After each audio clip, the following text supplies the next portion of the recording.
TikTok, time to rock. Yo, yo, yo, yo, yo. They thought it was a joke, AP. They thought we were playing a game. They didn't think we were serious. We're not playing games. We don't do that. Hey,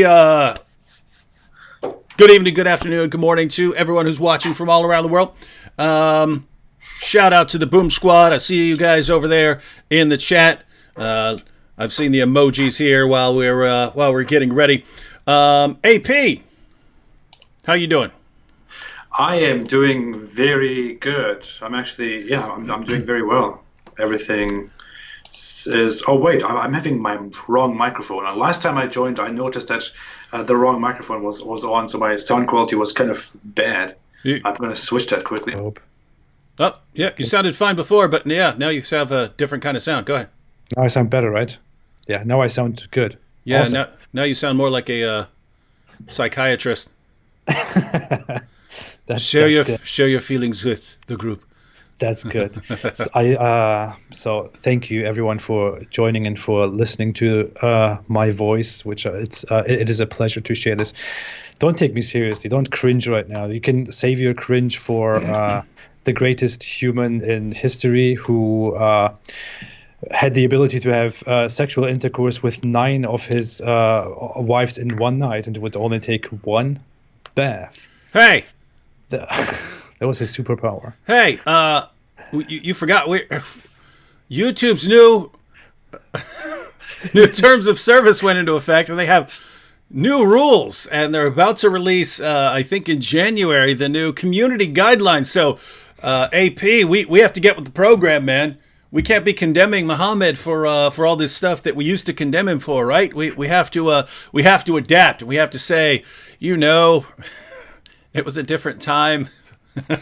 It's a different place, and who are we to judge a man simply for going to 9 different wives in a city where the average high temperature during the summer was 109 degrees, and to go from wife to wife to wife to wife all 9 times and only take one bath afterwards?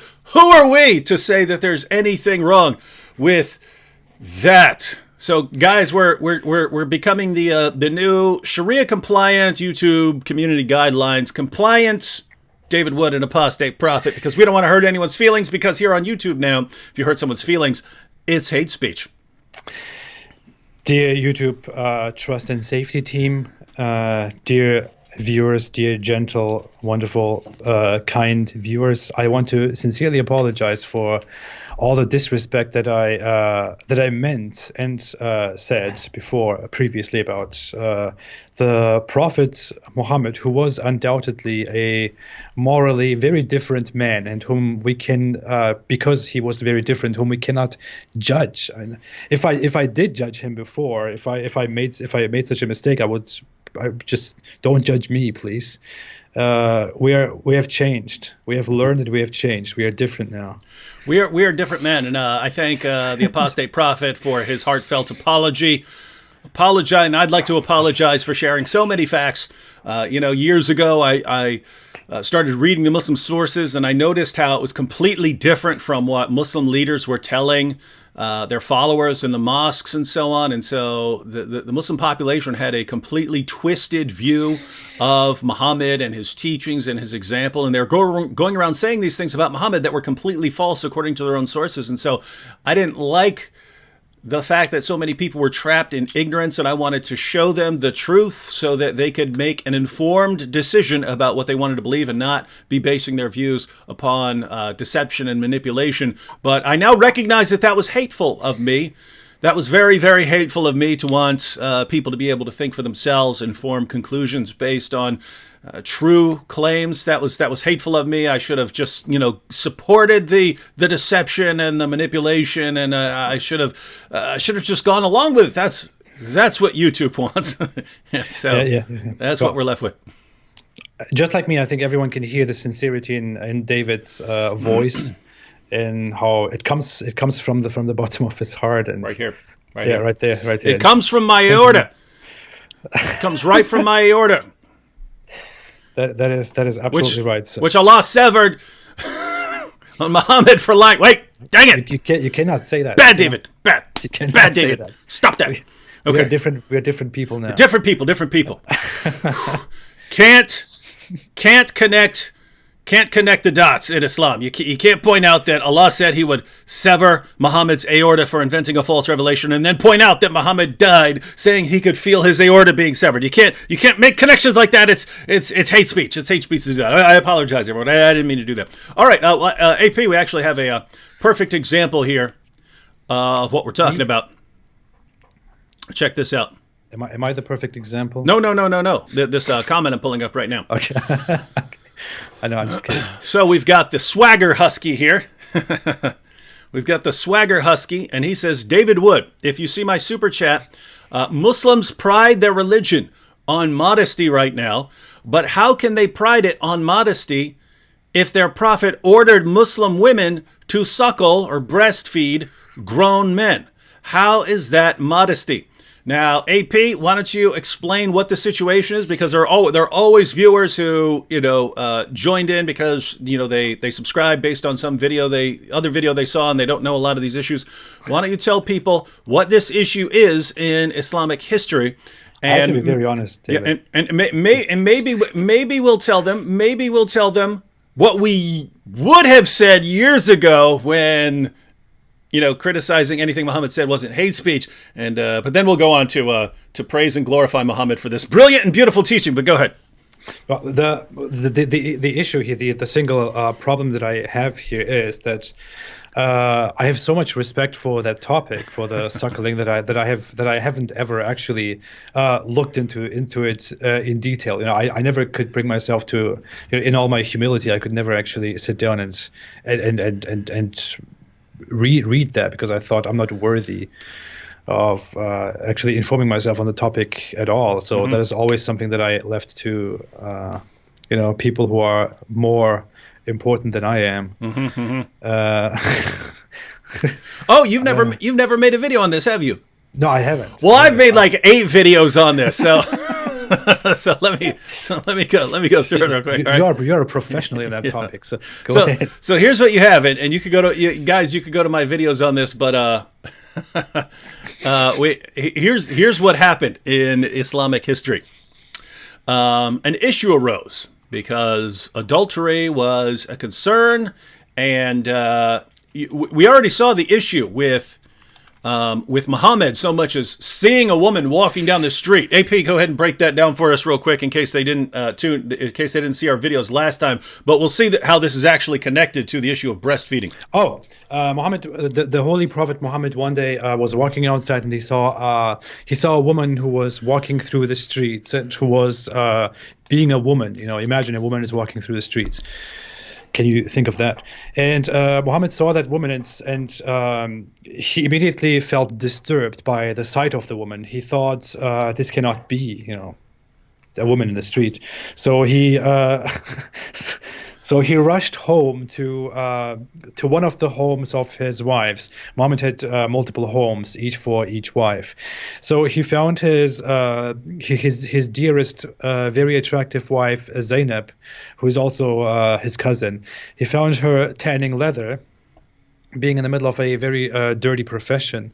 And he immediately went to her, interrupted her during her work, and relieved his sexual desire with his wife Zainab. The sexual desire, the sexual pressure that this evil woman who was shameful enough to walk outside caused. Afterwards, after he relieved his pressure, he went out to his believers, to his Muslim followers, and said to them, "The woman comes and goes in the shape of a devil.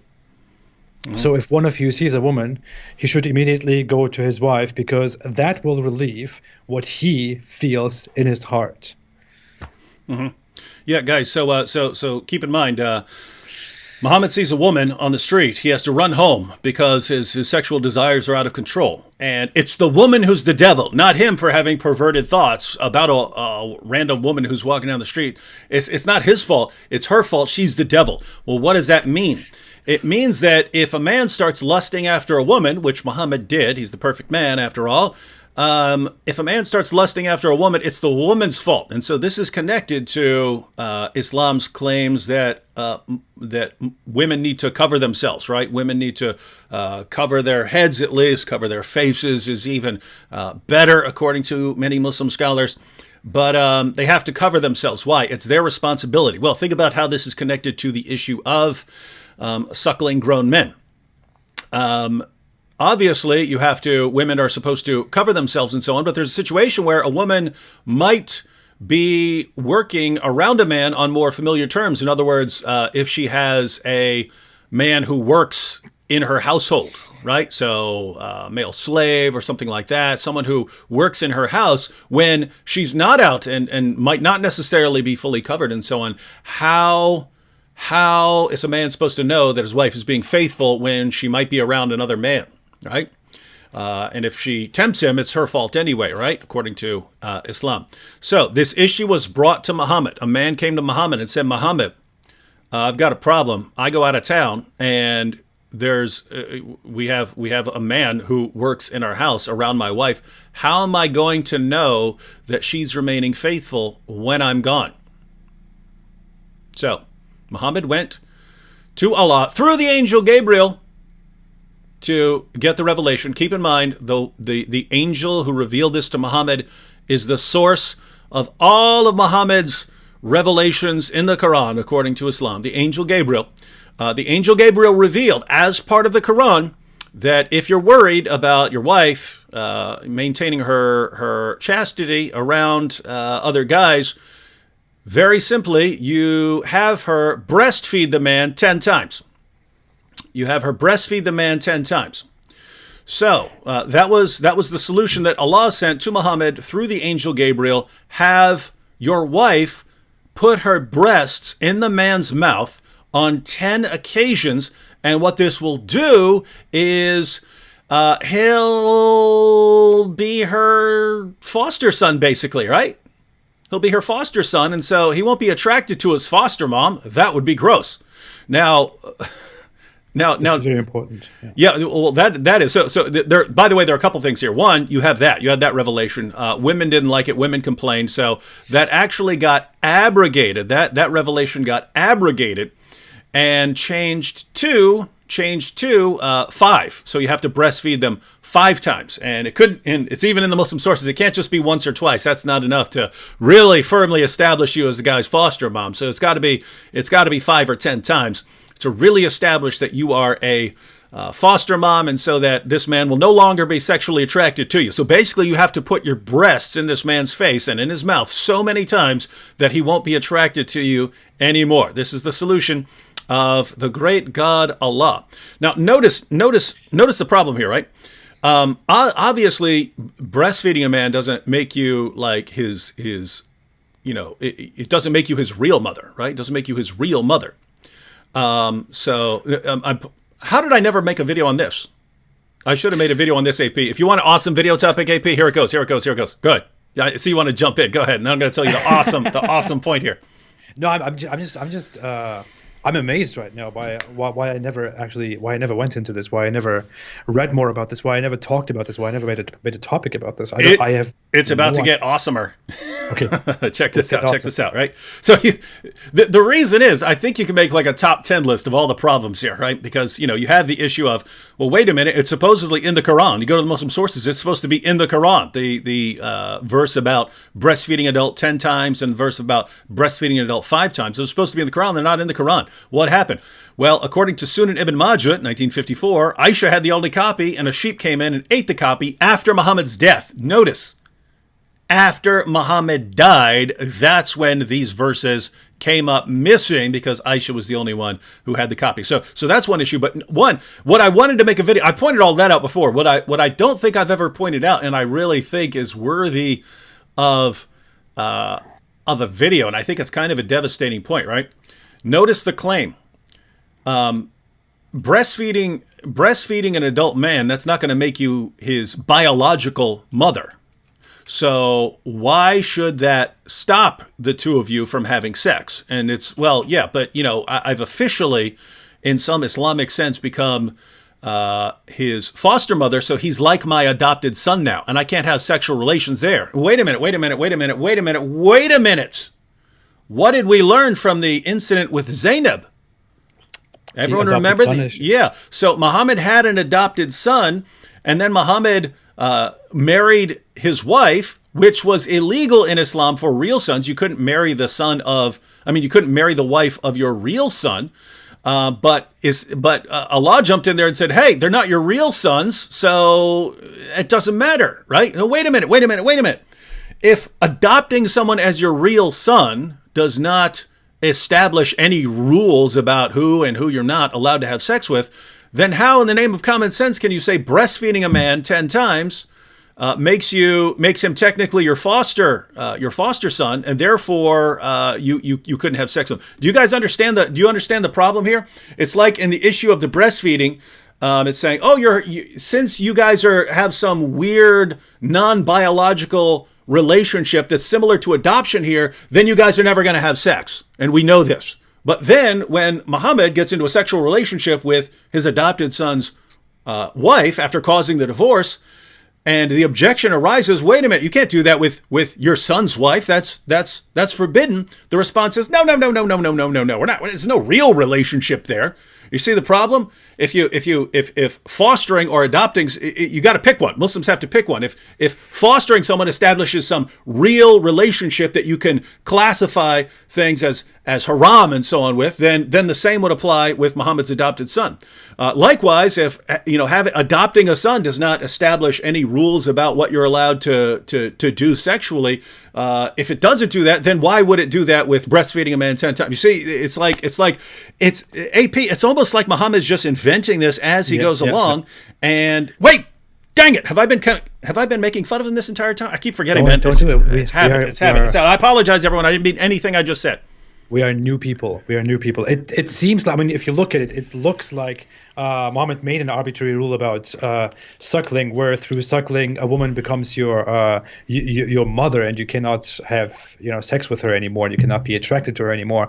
And but in another case, which is completely similar, where Muhammad feels sexually attracted to his adoptive son's beautiful wife. He says, well, he was only my adopted son, not my real son, so that doesn't prevent me from snapping from getting his wife and marrying her and having sexual relationships with her. On the surface, this looks like Muhammad was just acting. He was just making these rules up, and he was just doing whatever is in his own personal favor. But of course, that would be a very bad judgment on our parts, because we are new people now, and we don't say such things anymore. We don't want to disrespect the Holy Prophet Muhammad, who is also the greatest person in human history. That said, everybody, please suckle the like button. Breastfeed the like button 10 times if you can. No, 5 times. I changed it 5 times. Let's do it 5 times. Yeah. So guys, here this is the new rule. Something that we're going to have to be saying over and over again. Who are we to judge another person's culture? If the great God Allah decides to reveal that the way for men and women to avoid any sort of sexual tension or any attraction to each other, if the way to avoid that is by the woman putting her breasts in the man's mouth, hey, Allah knows best, right? Allah knows better than we do. Now, we may be sitting here in the 21st century thinking, hey, wait a minute, that's a really bad idea, putting your breasts in a man's mouth to avoid being sexually attracted to each other. That'll never work. But we're not the great God Allah. That's why he's the great God, and we're not. And you cannot judge a different culture by the stupid sentence of the 21st century. Absolutely. Yeah. Shout out to Cheryl R for the super sticker there. Those are interesting. I've only seen a couple super stickers. Have you seen those? The super stickers? I deactivated those because I found them annoying. I should reactivate them. Oh yeah. So it's different because the super chat just goes up at the top and it puts it, and the people post a comment. But a super sticker, you can actually have something. I don't know what the selection is like, but I don't know what, is there like a list of different things, different like dancing things? There was like a dancing thing up there. I looked at that. I saw that as a new function. I looked at that and I thought, what is this? Who's going to use that? I'm just going to deactivate this. And then afterwards, during our live chat, several people asked me why that is not available because they wanted to use it. We hate you, AP. We're unsubscribing. You disabled super stickers. Yeah, I have to reactivate them. And shout out to Dan M as well, and actually have a couple of those. I'm reading a comment here. I'm scrolling through to see if I can put it on the screen. If not, I'll just read it real quick. But the average gamer says hijab uses Arabic as important, yet the Quran nor Hadith says Arabic is important for understanding Islam. Only Day of Judgment Arabs have a messenger sent down in their own tongue. And I've made a video that's along the lines of that topic, namely why the Quran was revealed in Arabic. And guys, this is actually a huge problem for Islam and for what Muslims say about the Bible, other scriptures, and so on. And the real problem is, if you read the Quran, the reason the Quran was revealed in Arabic is because everyone else already had their prophet. Now, AP, you actually just made a video on this topic. Why don't you go ahead and share the Islamic position on prophets going out in the world? My most recent video was actually the one about the Muslim claim that Allah had sent prophets to the entire world. That is a very popular, very famous Muslim claim. It especially comes up when a Muslim believer asks scholars what happened to all those people who live too far away. What happened to those? Because Islam claims that Allah's message was always universal, that Allah spoke from the very beginning to all humans, not only to the Israelites, and that of course begs the question: if Allah always spoke to all humans, if His message was always for all humankind, then what exactly happened to all those humans who were far away on the other side of the world? Mm-hmm. So Muslim apologists then say, well, the Quran says that prophets were sent to the entire world, to all nations, and the Quran does indeed say twice or three times that there was no nation in the world that Allah did not send prophets to. And this looks like the Quran is very ignorant on the subject, because it is a known thing that by Abrahamic belief, that by biblical belief and tradition, God spoke to the Israelites. He didn't send prophets all around the world all the time, and he didn't send different scripture to the entire world. And what it comes down to, what it looks like, is that Muhammad made this rule up in order to legitimize himself as a prophet, because where was I going? What was the actual question that we were talking about? Oh, we're talking about the actual question was about the importance of Arabic and understanding Arabic so that you can understand Islam. And then, but the Quran's position, which I turned it over to you because we're kind of introducing the topic of the idea that all places had their prophets, and that just so everyone knows, the reason Muhammad is the seal of the prophets in Islam is because that was the end. Everyone else had their prophet, right? So God sends prophets to everyone in the world, the last people on earth. This is according to the Quran. What we're saying here, this is according to the Quran. The last people to receive a revelation from God were the Arabs.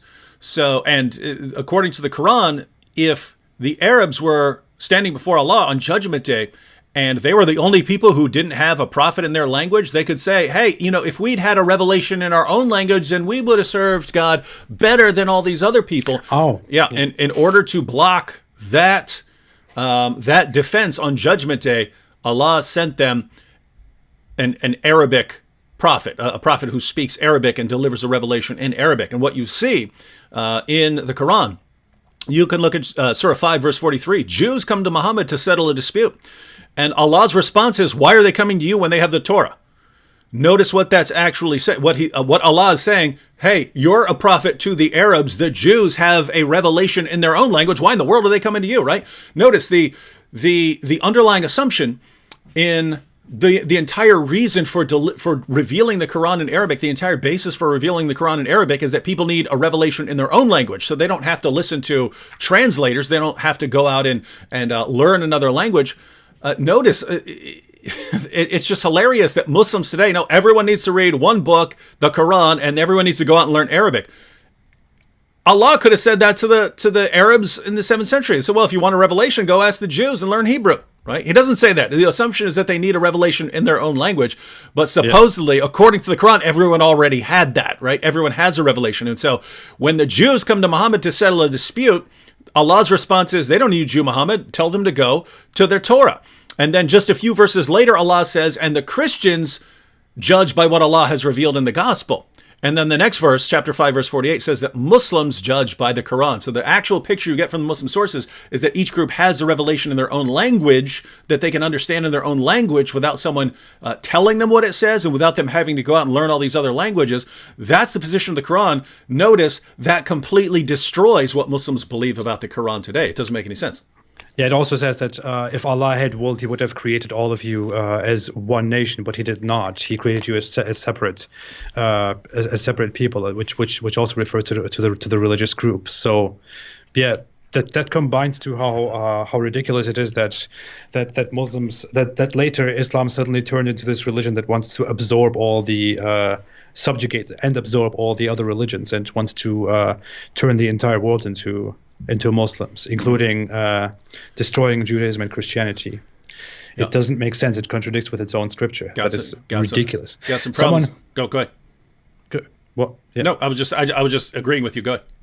No, I saw a comment that said AP is AP. That's a very good remark. I have no idea what that means, but someone said, "Is it true that he could be thinking of?"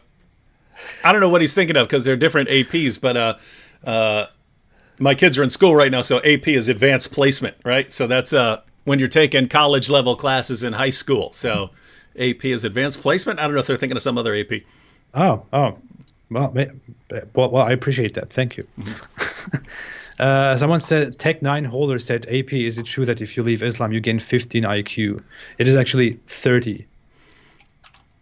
No. It is 30, I can confirm. It's not. You lose 1,000 IQ points if you leave Islam because this is new Sharia compliant. Oh, yeah. Bad AP. Bad AP. You are in so much trouble. I might go to the YouTube Trust and Safety team and report you. Just let it be known, Trust and Safety team, I immediately corrected him. In reality, after I left Islam, my IQ went down to negative. That'll be a video clip from Ali Dawa. He even admits it. This is the proof of what leaving Islam does. He admits it. Aha, we have the proof here. He might seriously do that. I mean, it would not surprise me. Speaking of IQ, here we go. I'd actually be interested because you actually study the Bible a lot for your videos that you use in criticizing Islam, which we're not doing anymore, ladies and gentlemen. But in the past, you've done that. The old apostate prophet would do that. But Swagger Husky here says Jesus would be harsh with Muhammad like he was with the Pharisees and Sadducees in Matthew 23. Is that why he calls them hypocrites? No? Yeah, you brood of vipers, you whitewash tombs. He's insulting them with that kind of language, and he's mocking them, right? He says, "You strain out a gnat but swallow a camel." And what that means, everyone, is the camel was kind of the largest of unclean animals that people would be around back then, and they weren't allowed to eat them. Oddly enough, Muhammad ate camel, even though he's supposed to be consistent with the Old Testament laws. And Muslims love to go to the Old Testament and says, look, it says you can't eat pork right here. Well, yes, in the exact same passage, it says you can't eat rabbit and you can't eat camel, which Muhammad did both of those. So it's a perfect example. No, dang it. Stop applying logic. That's hate speech. Anyway, all right, I apologize for bringing up the hypocrisy there. I'll try not to do that again. But so on issues, that's what you would do if you were Islamophobic, but you are not. Yeah. So you're not allowed to eat camel. The sort of smallest of creatures that that Jews were not allowed to eat would be a gnat, right? A tiny little gnat, right? So the devoutly religious Pharisees, in order to make sure that they didn't accidentally swallow a gnat and thus be swallowing an unclean animal, they would strain their water through a cloth right before drinking it. So they'd strain it out just to make sure there wasn't a little gnat down in there, and they become unclean without realizing it. So Jesus is blasting away at them for all their hypocrisy and for their pride and for walking around like they're really important and for the way they treat others. And he condemns them by saying, you strain out a gnat but swallow a camel, meaning you guys are so focused on getting these little details right that you don't realize you're running around acting like complete hypocrites and so on. So you're doing things that are much worse than swallowing a gnat, and yet you're focused on not swallowing the gnat. So Jesus pointed this out in mocking the Pharisees. So the question, AP, and this is a funny question because AP is not a Christian, AP doesn't believe in God, but what do you think? Do you think Jesus would be harsh with someone like Muhammad? Of course he would. I mean, of course you know him better. Many of you know him better. I have only read as much as I read. I didn't grow up with it. It is not my faith. But as far as we know, as far as we have seen here, in this specific place of the Bible, as much as you have told too, he would be pretty harsh with Muhammad, right? He would be very harsh with Muhammad. He was harsh with those people, and Muhammad, compared to them, was not someone who was actually learned. He was not someone who was learned and who preached rules and laws and harshness. He was someone who made up new rules and who acted like. How can I self-censor myself now? We're not supposed to say. Watch what you say. Be careful. Anytime you want to lay down a criticism, just say what I would have said before YouTube started massively censoring everything we say is this. But now I condemn that. I condemn myself for saying that. Yeah. What I would have said is that Muhammad acted like, from our point of view, from our cultural standards, our bigoted cultural standards.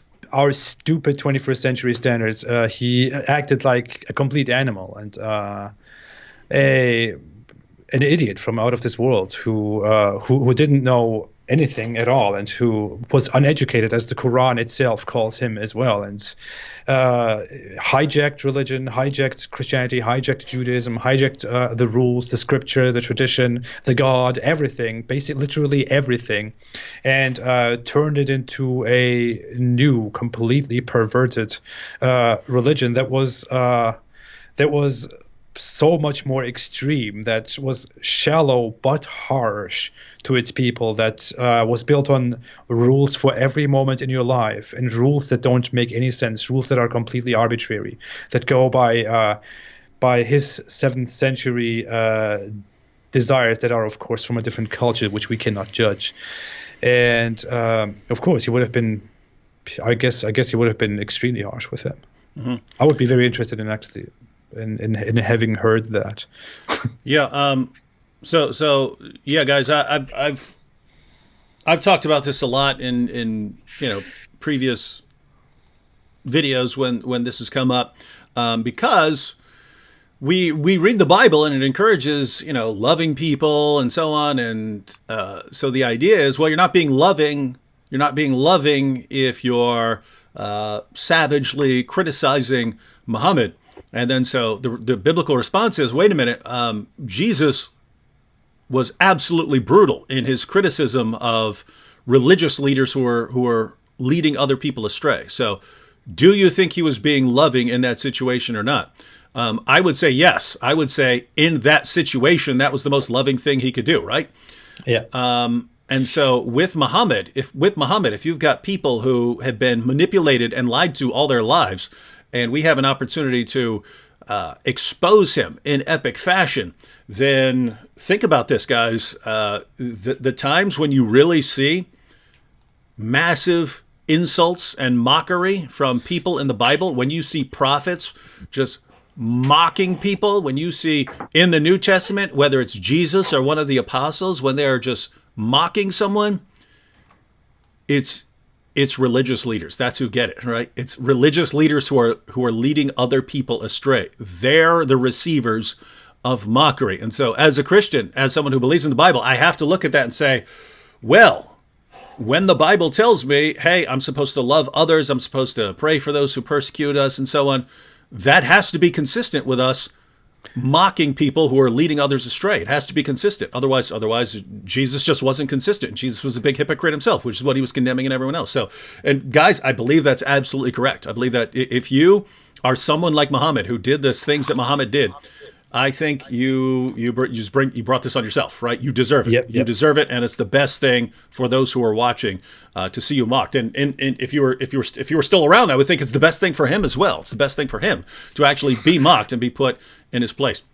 I mean, I read a good deal of Old Testament texts of the books of the prophets in the last few years, especially for research purposes, especially in my mission to find out the truth, and also afterwards, after I started criticizing Islam publicly. And the language that you read there in the books of the prophets, how brutal they were, how harsh they were in their criticism of the society, of the people of God, and of evil, of wrongdoers, of hypocrites, and all that stuff. I mean, you haven't even been that harsh. Yeah. Yeah, it's funny because Christians will message me, David, you're being way too mean. You're being way too mean when you talk to Muslims. And I go, well, what should I be like? You should be more like Jesus. I'm like, what? Like, woe unto you, scribes and Pharisees, you hypocrites, you whitewashed tombs, because I would never talk to Muslims like that, man. And so what are you talking about, right? Jesus was way more harsh than I am if he was rebuking a religious leader for leading people astray, he was way more brutal. So keep that in mind, everyone. From my point of view, I would add that Islam spreads a lot of a religion, an ideology that is very dominant in the world, can be responsible for a lot of evil, a lot of suffering in the world, a lot of perversion in the world, a lot of moral wickedness and human suffering in the world. And if you want to be harsh in your criticism against that, then please, what could possibly be wrong about that? Seeing and knowing that being soft against it doesn't help, and being soft against it is what those who preach evil want you to do. Mm-hmm. How could you insist on being soft? Yeah, got to be savage sometimes, ladies and gentlemen. Yeah, got to be bad. Got to be a bad dude. Wow, no, but not here on YouTube. Here on YouTube. Yeah. You're only savage against people who dare to criticize Islam. So you could be savage against people like the old David Wood, the old Apostate Prophet. But the new Sharia compliant us is we're on the right page. We're on the right track. We're going to take us a while to reform ourselves, but I take that to heart. Bear with us. And be savage to the like button, and and breastfeed it. Hey, AP, here's actually a good one. Oh, before I read this, guys, there's a lot of people over here complaining. Why is there slow mode? There's slow mode because I can't read any comments. Some people, like, I understand it can be difficult because some people are going to argue and discuss with other people, and they need to be typing their responses as fast as they can. And if they can't, they're like, I can't wait until slow mode allows me to comment again, so they freak out because they're in there. But there are also people who are trying to ask us stuff, right? To try to ask us stuff and try to respond to the conversation and so on. And the comments, they're up here scrolling on this thing, so I can bring them in. They scroll so fast, even when I'm on slow mode, that I can barely catch ones. I see that you see me pulling up the super chats right now. That's because they immediately stand out. And I can pause on one. Other than that, we try to get to as many comments as possible. But I can't do that if I can't even see the comments. So the point is, if you're interested in sort of arguing back and forth to such an extent that you can't wait a certain amount of time before you post your next comment, there might be other platforms. There are probably other chats going on right now that would be better equipped for that. Right now we haven't even gotten to the sources. I had a bunch of sources pulled up. We're gonna go through some of the sources. Anyway, we'll get through. I actually want to go through this comment because I don't think we talk about this enough because I get asked this everywhere I go and speak. Every time I go out and speak, and pretty much every day someone sends me something like this. Every time I go to speak, someone comes up and asks me this. Just a second, I have to read this out loud. Mrs. Apostate said, "Momo is slow-mo." And I just had to laugh. You need to divorce her immediately. Just say, talak, talak, talak. Divorce her for violating YouTube's trust and safe new community guidelines. That's horrible. That's horrible. What a horrible thing to say. We will talk about this. We have to be respectful. Okay. All right. So this, I think, is a totally underrated topic. You know what's sad, AP? I actually recorded a video on this almost 2 years ago with John and Vocab, where it's like John and Vocab are sort of role playing as a Muslim and a non-Muslim and so on, and we sort of go through easy steps for how to talk to a Muslim without driving them away or something like that. And by the way, guys, the reason this is relevant is here on YouTube, we blast away at Muhammad. And I've had people contact me saying, "Hey, David, I met a Muslim in school, and I was about to start a normal conversation, but then I decided, no, I have to blast away at him and start telling him about Aisha and stuff like that." Guys, no, there are situations where you want to do something like that, right? If someone's being a jerk, by all means, go ahead and tell him all about his prophet. We're here on YouTube because when I post a video, you don't have to click on the video if you don't want to, right? But for people who are interested in that, they can click on it, right? If someone doesn't want to hear it, then they don't ever have to even go on my channel. So in a situation, if you're talking to a Muslim, I wouldn't recommend just like blasting away at them.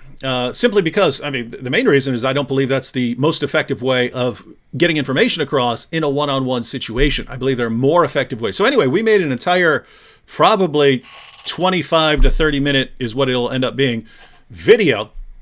And the only reason I've never posted it is that there are times that require voiceover, like me voice-overing points and so on, and I've just never sat down and recorded the voiceover. So I've been sitting on this video for like 2 years that is on this topic that I hear every single day. How do you get in a conversation with a Muslim without upsetting them? But AP, let's go ahead and have your thoughts, because I'm guessing, even though the old AP was a total jerk towards Muslims. I'm guessing that if you were sitting down, hanging out with a Muslim, you would not just be like blasting away with insults and stuff at his prophet. Not immediately. I would first greet, and then I would start being complete. No, I'm actually never like that in person. People think that since I'm doing this huge thing online, that since I'm mocking and criticizing people's innocent religions and prophets, that I would also, of course, have an argument with every Muslim that I see. But I don't actually do that. I have quite a normal connection to Muslims. I still know many Muslims. I still have many friends who are Muslims, and of course relatives, parents who are Muslims. So I would also never suggest that if you want to actually have a conversation with Muslims about Islam, I would never ever suggest, if you are aiming to have a serious, a good consequence, a good result with these discussions, I would never ever suggest attacking them based on moral issues in Islam, or based on how Muhammad married a 9-year-old child or stuff like that. These are things that I would never initiate, never say first. If you really want to talk about them, I think the most efficient, most effective way of talking would be to approach them neutrally first, without making it too obvious that you want to destroy their religion. If that is your aim at all. And I had a different experience with women and with men. It was usually easier to talk to women about issues with Islam, because there are simply so many problems in Islam and regarding women. One of the things, for example, was the whole wife beating thing. I would whenever I would discuss, I I wouldn't directly attack it. I wouldn't directly say, hey, don't you realize that your religion is horrible? It says this and this and that. It orders violence or whatever. I would approach it by asking them why they believe in what they believe in, and get into a calm conversation about what they know about their religion. If they have read the Quran, if they have informed themselves further about Islamic sources, like have they read the Hadith, have they read the biographies of Muhammad? If they read the Quran, to ask them if they read it in a language that they understand and what they think of it. If they, to form some kind of empathy in your connection, in your dialogue with this person. Like you would obviously have to talk about how terrible the Quran is, but you can't say, did you realize that the Quran is very terrible when you read it? You could instead say what did you think about the Quran? Do you think that there are things in the Quran that you wouldn't necessarily agree with? And obviously, these things will open themselves up more and more when you talk this way. And then you could slowly approach the matter with moral issues, like the wife beating verse, for example, which is many people's favorite issue in the Quran. And talk about what they think of the issue, talk about how they interpret it, and whether they think it is compatible with their modern worldview, with the world that they have grown up in. Obviously, if you live close to these people, then they must be in an environment that usually, most likely, doesn't normalize the beating of women, for example. And the wife beating issue is only one example. There are so many issues that you could tackle in such a calm way, in a peaceful way, while always building on the feeling of empathy, because what people should know about Islam, what people should know about the Muslim community, is that Muslims learn from a very young age that non-Muslims don't like them, that non-Muslims hate Islam, that the rest of the world hates Islam, that everyone wants to destroy Islam, and that the outer world wants to see you suffer and all that stuff, all that nonsense. People actually believe that. Muslims actually believe that. I believed that. I grew up with that. Many Muslims, maybe most Muslims, believe that. So they are very careful in how you approach them. If you approach them with more empathy and try to put yourself more into their position and explore the content of Islam together, it might help. Otherwise, the default position is that you are an enemy of Islam, and that if you are a non-Muslim and you want to talk about Islam with them, you couldn't mean anything good by that. The Quran itself says that non-Muslims, the Christians and Jews, will never be satisfied with you unless you convert to their religion. That's what the Quran says. That's what Muslims teach their children. Mm-hmm. So yeah, I hope that was.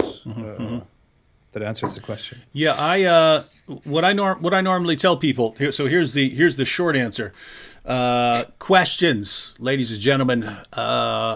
Start with questions, right? If you're talking to a Muslim, and it looks like you're going to be talking to Muslims in your Arabic class, start by asking them questions about what they believe, right? Because I mean, you know someone's a Muslim, you don't know if he's Sunni, Shia, and you don't, as a people, you don't know how well he's read. You don't know any of this stuff just by noticing his name or something like that, or noticing that he is some sort of Muslim. So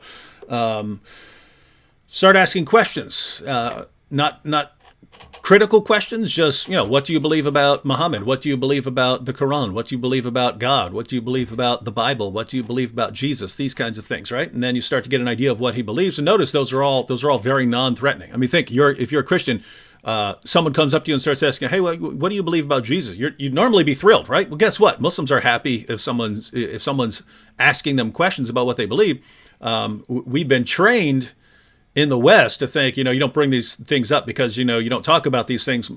Most Muslims would love to talk to you about their religion if they take it at all seriously, because, as AP points out, they've been trained to think that everyone is, attacking them, and they've been trained to think that people all have a distorted view of Islam that they got from the media and from terrorists and so on. And so they would love to tell you what they actually believe and so on. So I would just ask questions. It's awesome that you're in a class with them, because that means you're going to be seeing them regularly. So you're in a situation where you're going to keep seeing them. So you can ask a question What do you believe about this? What do you believe about this? What do you believe about that? Somewhere after going through a lot of these, what I would call what questions, what do you believe questions, I would eventually transition into some why questions. So why do you believe that about Muhammad? Why do you believe that about the Quran? Why do you believe that this is true? Why do you believe that about Jesus? Why do you believe that about the Bible? And you start getting this person's individual reasons for believing things. And since you're in a situation where you're going to be seeing them again, I wouldn't even go into anything critical in sort of a first or maybe even a second conversation. Once you've got the person to lay down his reasons for why he believes whatever it is he believes, then I would say, hey, you brought up, you said that the Quran is the only book that's been perfectly preserved from that long ago. I was wondering, would you mind if I looked into that and then got back to you if I have any questions? And then you'd probably be fine with that. And then you go back and read some actual articles and go through some of the sources on the actual history of the Quran. But notice, then when you go back, you're going to be challenging what he said and undermining his reasons. But even that you can do in a non-threatening fashion, right? You can say, instead of saying, hey, you told me that the Quran's been perfectly preserved, but right here it says that Aisha's sheep ate some verses. What's up with that, you liar? Right? You could come like that. Notice, you could come with the exact same information, but in a more non-threatening manner. You could say, hey, I was just wondering something. You were pointing out that the Quran's been perfectly preserved, but I was looking up some passages, and this right here says that 2 entire chapters came up missing because people weren't reciting them. That's in Sahih Muslim. This passage over here said that verses were lost when a sheep ate them. I was just wondering what do you mean by perfect preservation, and how do you think these things play into that? Something like so. You could put it like that in a non-offensive way, and then make sure he understands. Hey, he's not rushed, and say, hey, if you haven't read these, then by all means don't feel rushed. Go ahead and look into these if you want to talk to your mom or look up some responses or so on. But I'd be interested in getting your perspective on these things. Notice you just got the information into him that you wanted to get into him, but without making it so that he's not going to want to talk to you anymore. But also notice if you keep this up for a while, you can get all sorts of information across in a non-threatening manner, right? You could get absolutely brutal information across in a non-threatening manner. So you could go like this. I could walk up to a Muslim right now and go, there's this guy called the Apostate Prophet. He claims to be an ex-Muslim. Who knows, right? But he's making this video about Muhammad and Aisha, and he's saying this, and that about Muhammad and Aisha. He's laying down a lot of sources and laying down a lot of information, but I would actually be interested in seeing what you have to say in response. So could you go ahead and watch what he says here and then give me your response? And truthfully, I am interested in seeing what Muslims have to say about these issues. So you can be completely honest and say, here's what this guy is saying. I would like to see your response. And notice now you're not blasting or insulting, you're requesting another person's perspective. And the chances of that person giving you a response and him actually going through that video are much greater if you phrase it as a request for that person's perspective and information. So I would kind of go there. Totally throw me under the bus and say, hey, this Apostate Prophet guy makes this video about Aisha, and I think he's a total jerk, but he put some sources out there, and I don't know, it makes me think. Do you want to look into that?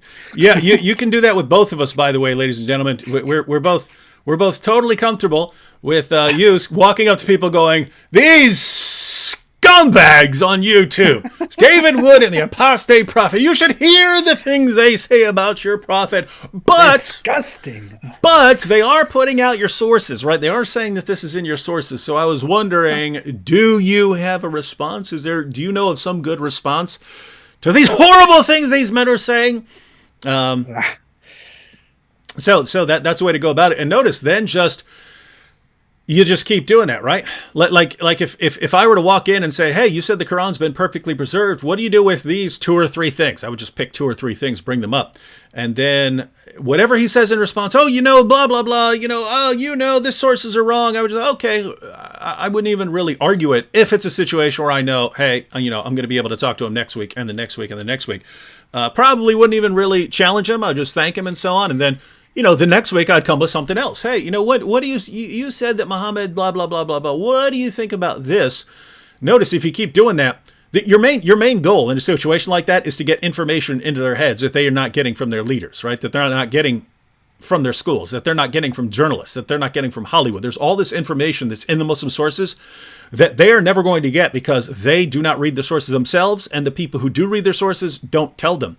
So there's all this information that calls into question and would raise doubts about so much of what they believe, but they never get exposed to it. Your goal should be to expose them to that, because that's when they can start doubting Islam. And they're not going to take anything else you say about Christianity or Jesus, the gospel. They're not going to take that seriously when they think that they have 100% proof that Islam is true. So you have to undermine that stuff as you go along. And with that said, even when you're talking about, it's probably safer ground if you're in a conversation and he knows you're a Christian, even in this question mode. So you said that Jesus, was a prophet. Well, I'd be interested in what you think about what Jesus said here, right? That he's the final judge of all mankind, or that he's Lord of the Sabbath, or you could point out some of these things, right? And then at some point, there's so many things there where, like, Jesus repeatedly says he's going up to Jerusalem where he's going to be crucified and killed. So, hey, you said Jesus wasn't killed, but Jesus said he was going up to Jerusalem to be killed. So how do you interpret that? There's so much stuff in the Bible that they're going to have to say corrupted. And at that point, you can, okay, thanks. So you believe the Bible's been corrupted. Wait a minute, right? So, and then the next time, I'm interested in what you'd have to say here, because the Quran says that the Torah and the Gospel were revealed by Allah, but the Quran also says that no one can change Allah's words. It says that Christians have to judge by the Gospel. It says that Christians still have the Gospel. So how do you interpret these verses of the Quran? Guess what? He's never read them before. They were never brought up in his mosque. Yeah. He's never heard them. And now you're getting that information into his head. And so notice, if you just do that, wait a minute, here are the things that Jesus says in the gospel. They contradict Islam. And then you show him what the Quran says about the gospel, that it affirms it. You've just introduced him to all the basics of what we call the Islamic dilemma, right? That, hey, there are two possibilities here. Either Christians have the gospel or we don't have the gospel. If we have the gospel, Islam is false because Islam contradicts what we have. If we don't have the gospel, then Islam is false because Islam affirms that we have the gospel. So either way, Islam turns out to be false. You're getting all the information in that to build a case against Islam. And so, yeah, guys, just because you see us blasting away, which you won't see anymore, you're not going to see us blasting away anymore. We are much more friendly, Sharia compliant, YouTube community standards compliant people now.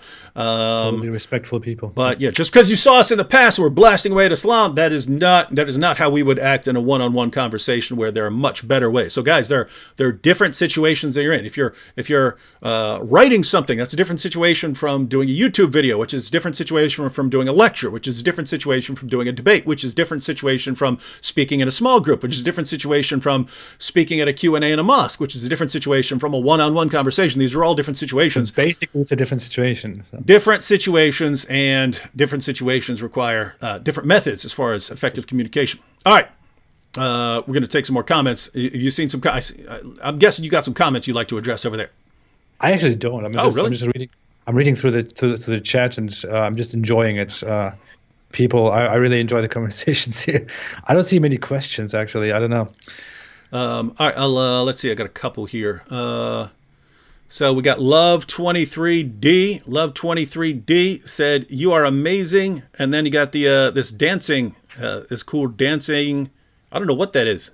Is that an invented creature or some sort of? It looks like a pear. Looks like a dancing pear. It's shaped like a pear. Anyway, someone said AP should make a broom room. broom room. Muhammad Hijab's broom room. It's messed up. Stop it. Guys, stop encouraging us. We're trying to reform our ways. We've seen the error of our ways, and we're reforming. Ben West, shout out for joining the Boom Squad. We're gonna start doing some fun stuff here coming up with the Boom Squad. Karis said, "Hey guys, I have an Ahmadi buddy of mine. Which hadith or sources can I use to challenge his beliefs?" Well, just so you know, even most Sunnis don't consider Ahmadis Sunnis. Many of them don't consider them Muslims. Nabil actually sent me a study. It actually depends on the region. In areas where there are lots of Ahmadis, the Muslims in the area generally tend to think of them as Muslims who are just wrong on some issues, right? In areas where people aren't in contact with Ahmadis, then they tend to think of them as non-Muslims. But here's the thing. If you're talking to an Ahmadi, Ahmadis view themselves as Sunni Muslims, right? They view themselves as Sunni Muslims. So they believe in Sahih al-Bukhari, Sahih Muslim, the standard Sunni sources that we quote in our videos. They officially, at least, believe in those. However, other Muslims, your average Sunni Muslim, he's got a method, right? So you believe in the Quran, and then you believe what you find in the Hadith, as long as it passes certain criteria and it doesn't contradict the Quran, right? So that's the general methodology. With an Ahmadi, they also believe in authoritative religious leaders who get to interpret their sources for them, the most important being Mirza Ghulam Ahmad, right? So they believe that he is the official interpreter of the sources. So when you're reading a hadith, if it's something that that Mirza Ghulam Ahmad's interpretation of the Quran would disagree with, then you're going to have an additional step. But notice, even in those situations, you show him something from Sahih Muslim, and if he says, "Oh, well, Mirza Ghulam Ahmad said that blah blah blah," and he disagrees with that, then you can raise the same point. So don't think, hey, if I quote a hadith and a Muslim rejects it, well, so much for that. No, if you quote a hadith in one of Islam's most trusted collections, and the Muslim says, "Oh, I don't trust that." Well, great. They're the ones now calling into question their entire historical method, right? And so turn to that subject. Wait a minute. So Bukhari went through literally hundreds of thousands of hadiths to get to what he believed were the most authentic, 7,000 or so. He got to the most authentic. And you're saying even these are filled with false stories? Are you basically telling me that the first few generations of Muslims were the biggest bunch of liars the world has ever seen? Is that what you're telling me? And put it to them that way, because notice, who are the people preserving the Quran during this time? This same group of Muslims that Muslims today tell us were the biggest bunch of liars who ever walked the planet. Well, now, wait a minute. You're telling me they were faithfully preserving the Quran, but they were just massively lying about Muhammad the entire way? You serious? If a group that you are calling the biggest bunch of liars who've ever walked the planet walk up to you and say, "Here's our perfectly preserved book," are you joking? You're the biggest bunch of liars the world has ever seen, according to what my Muslim friends tell me today. So take it in. I've taken that direction. You got anything on that, AP? No, I think you said it perfectly. It's I don't know. The only thing that I always want to point out about Ahmadi Muslims is the irony in Ahmadi Muslims being so strident in their assertion that Islam was completely misunderstood. That the Islamic community, that Muslims around the world were completely misunderstood, that Islam is amazing and this and that. But then they come and approach us with a form of Islam that 99% of Muslims don't accept. And the vast majority of Muslims basically persecutes them for what they are and who they are. And on top of that, Ahmadiyya was a movement that basically came to end the world. It was an end of the world movement. And when was he alive? Yeah. He was end of the 1800s. Yeah, 1800s. To be specific, yeah. He died like 1800s. I don't know. Whatever.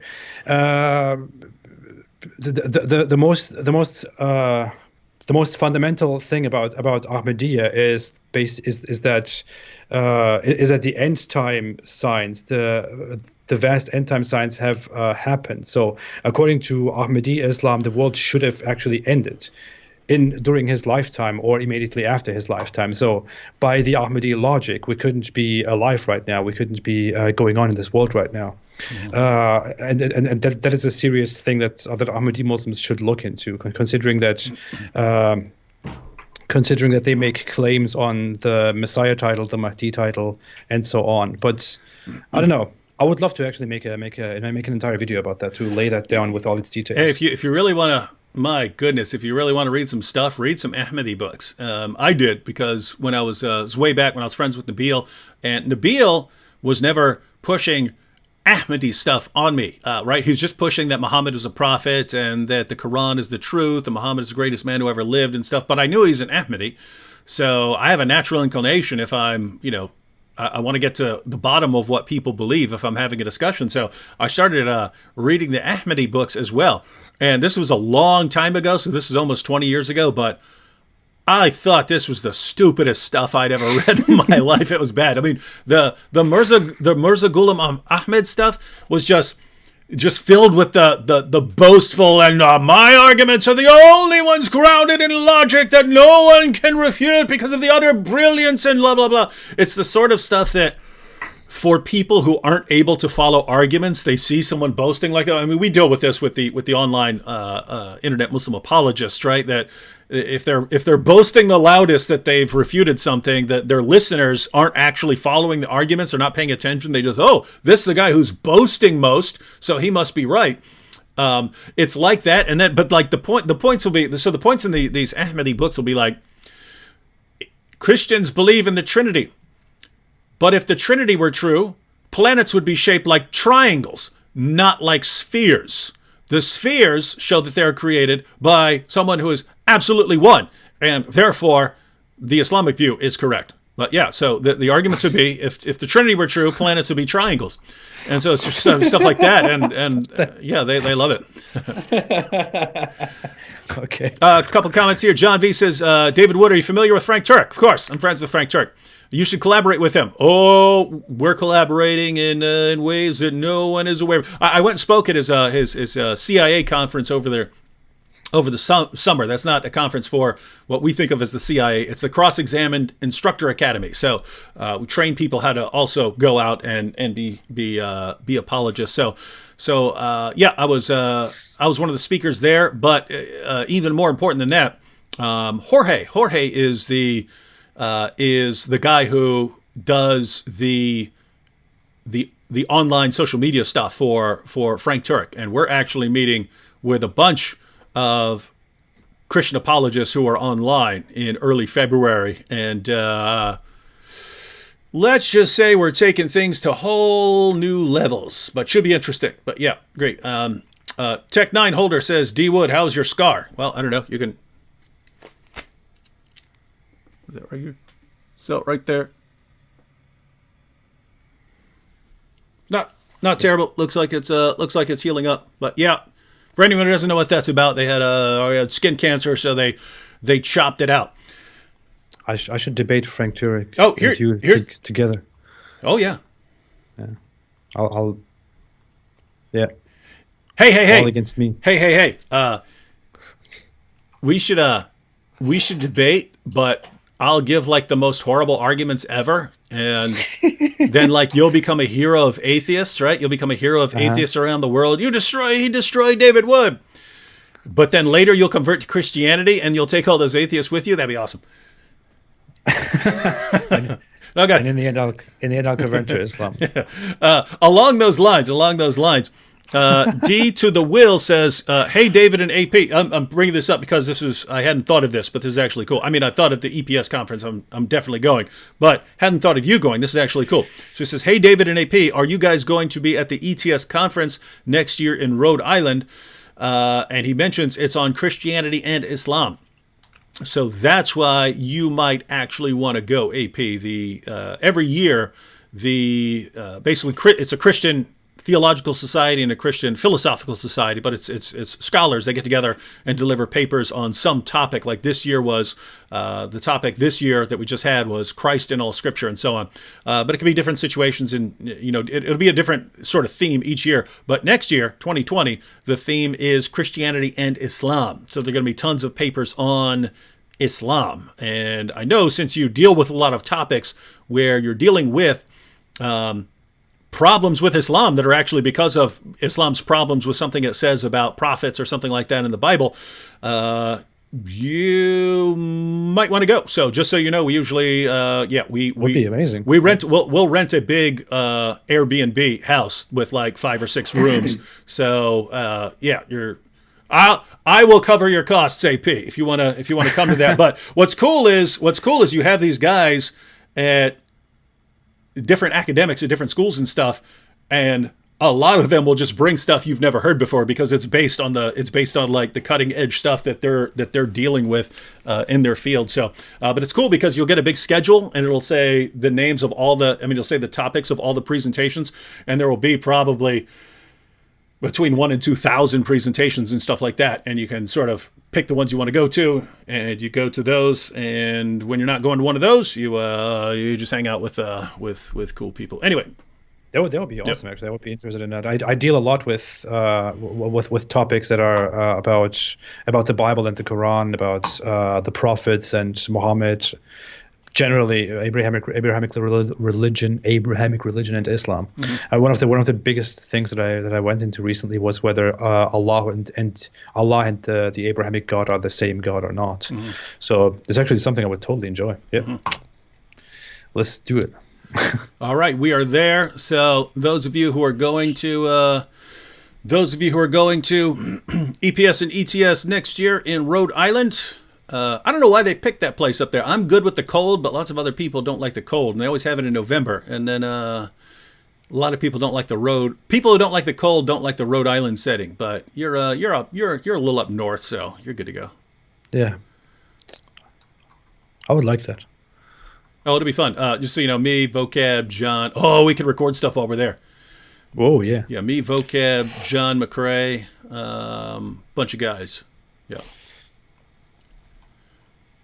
All right. Well, we can actually. Well, we have over 1,000. All right, guys. I'm still not even halfway through the comments. My name is not Mehmet, dear Johan Smith. That's not my name. Hey, AP, you've already answered this a ton of times on different live streams and on your channel, but go ahead and it comes again. Go ahead and answer this one again. AP, have you considered Christianity? Maybe. I've heard your response is like 20 times, but go ahead. I actually have. I think the answer that I would give right now at this phase would be so long. We wouldn't have enough time for that. But I'm going to talk about that quite soon. I did consider Christianity in the past. I considered it after I left Islam. I considered it while I was leaving Islam, while I was in my major, chaos with Islam. I considered it after I left Islam. I studied it, thought it through. And even after that, I think I went through a phase at some point, which was not too long ago, where kind of mental breakdowns and things like that were quite prominent with me. And I started thinking about Christianity and the Christian perception of God, and how good it'd be if that was true, and if I believed in it, and if I found comfort in it, because I thought that believing in God would give me the assistance, the comfort that I would need to cope with the problems that I had after leaving Islam, especially the problems of facing life without the assistance of religion, which is something I definitely want to talk about soon. But in short, I did consider Christianity. I studied it, but eventually I concluded that I cannot believe in it. People who know me and my stance on religion know that I don't have anything against religion. I sympathize with religion. I don't consider religion bad or an evil thing, as many atheists do, and I am an atheist myself. So I sympathize with certain aspects of Christianity too, but I don't believe it. I can't find myself believing in it because I have very solid reasons why I don't believe in God, and I will present that quite soon, and we might even have a debate about that with David. Yeah, I don't know about the very solid part. I'll say I'm sure you have reasons. The solidity or lack thereof is what remains open to investigation. We'll see that. Yeah. But yeah, that was basically the thing. I mean, even at times where I thought Christianity is awesome and great, I thought so.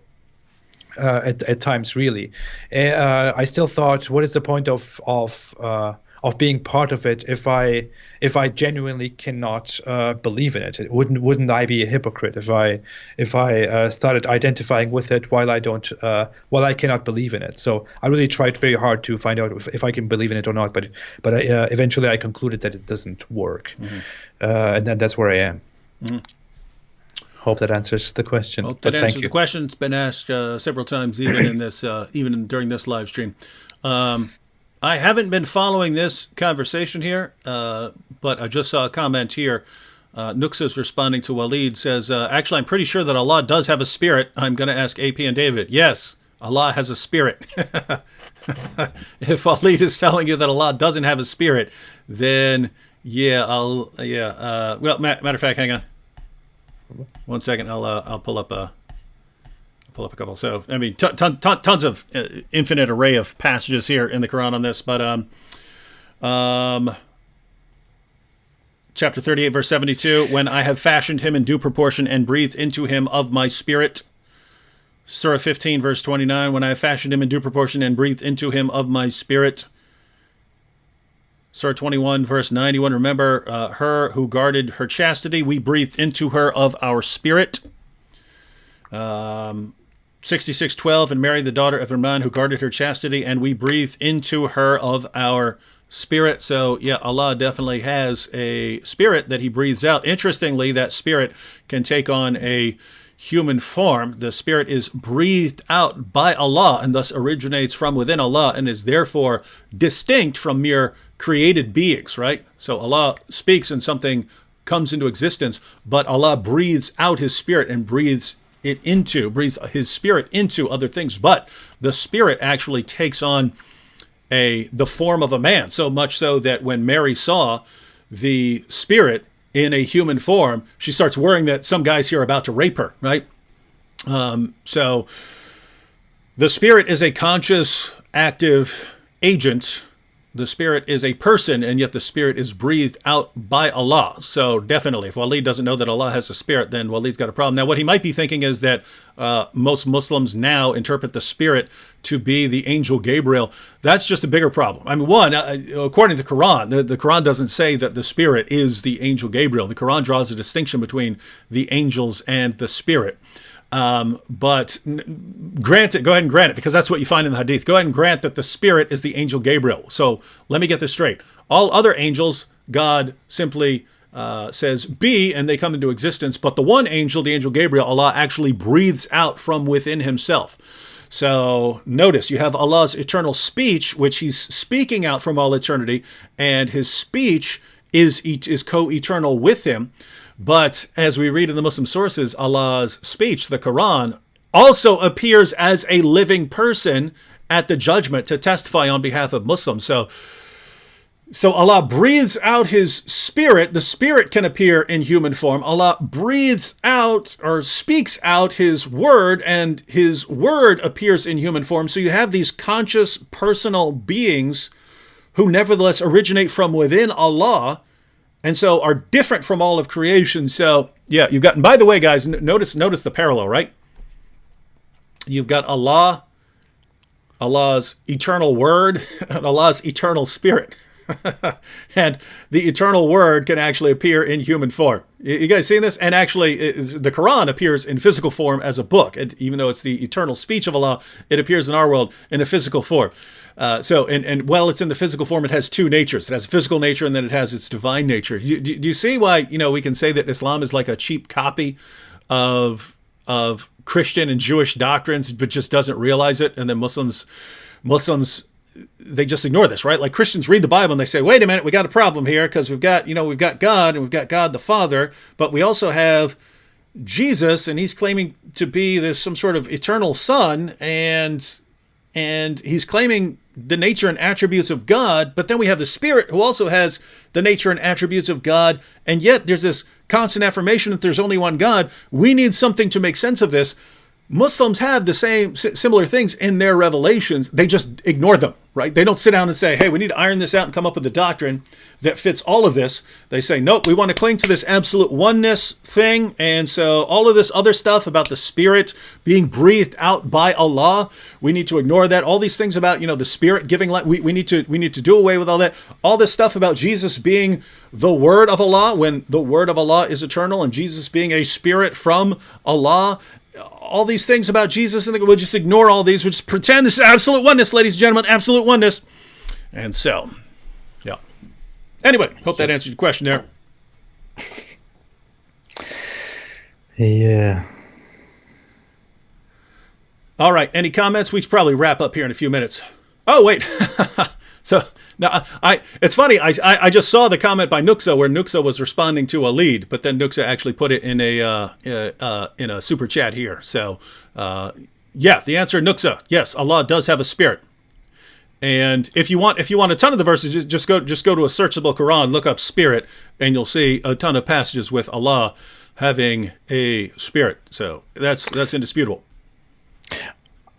I just see a lot of comments about my Christianity and atheism and all that stuff. That's what I said. That's why I meant. That's why I said that answering the question would take forever. We wouldn't have enough time for that. Yeah. So it really is a very very long thing. I didn't just in one day conclude that I don't believe in this. This happened over years of thought processes, and I spent a lot of time in my head thinking things through. So this really happened over very, very long thought processes. I wouldn't be able to put them down here. But if anyone is genuinely interested in that, I see many comments about why I don't believe, and if I don't think that atheism requires even more faith. I would love to answer those questions at some point, actually quite soon. I'm thinking of doing that within the next few weeks, because I think the question finally needs to be answered, because so many people ask me about that. Yep. Waleed here. This is something I want to make. I want to make a video out of, because I want to call it something like fake.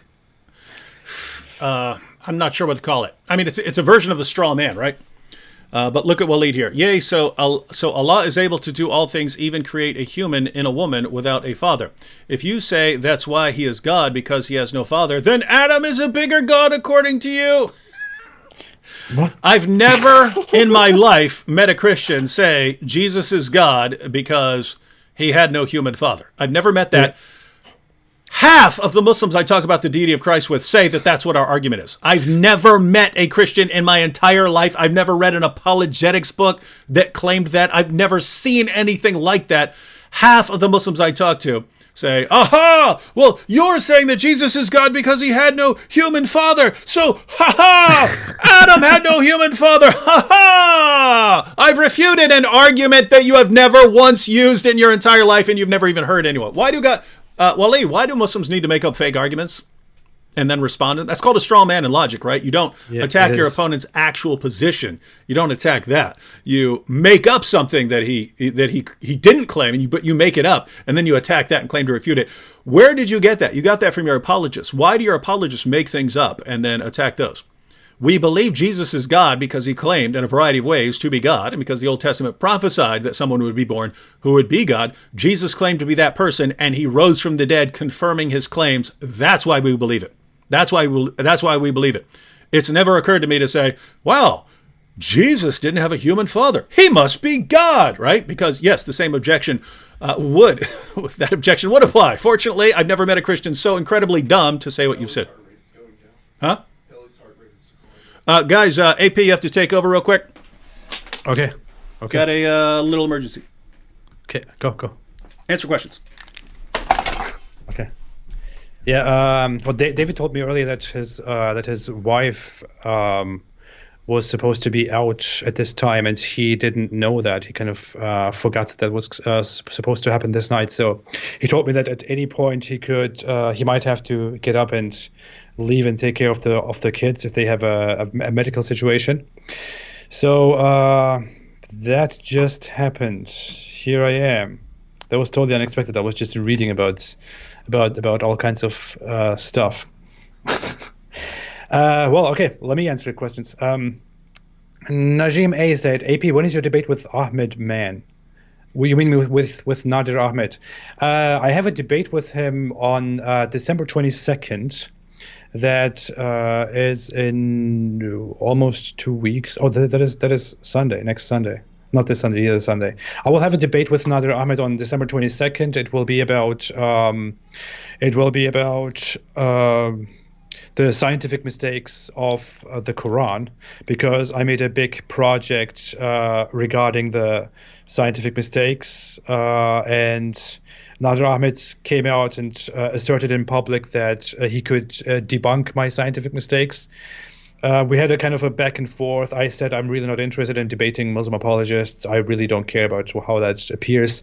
But he was quite he insisted on it very much. He also stayed respectful. So I thought, come on, let's have a debate. Okay, that's fine. So yeah, we'll have a debate on December 22nd. It will be on Aaron Ra's channel, who I know is very popular among Christians. Christians love Aaron Ra, and sorry. Yeah, the debate will be there. It will be hosted by him and moderated by him, because he had Nadir Ahmed on very many times.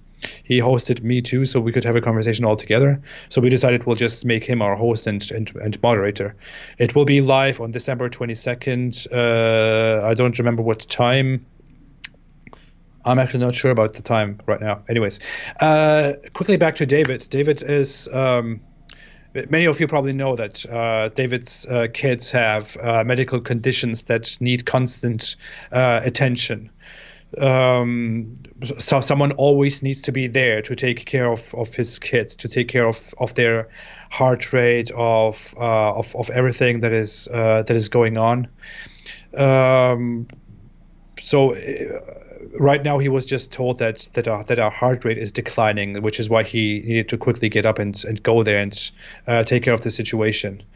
And as far as I know and believe, this is a normal situation that is always happening. And he told me, as said from the very beginning, that he needed to possibly get up and take care of the kids. So nothing to worry. I'm sure he'll be right back in any moment now. Crayola Blue said, do you have a dog? Yes, I do have a dog. I have a very sweet dog, Labradoodle. Let me see. Any topical questions? Topical questions? Just kidding. Okay.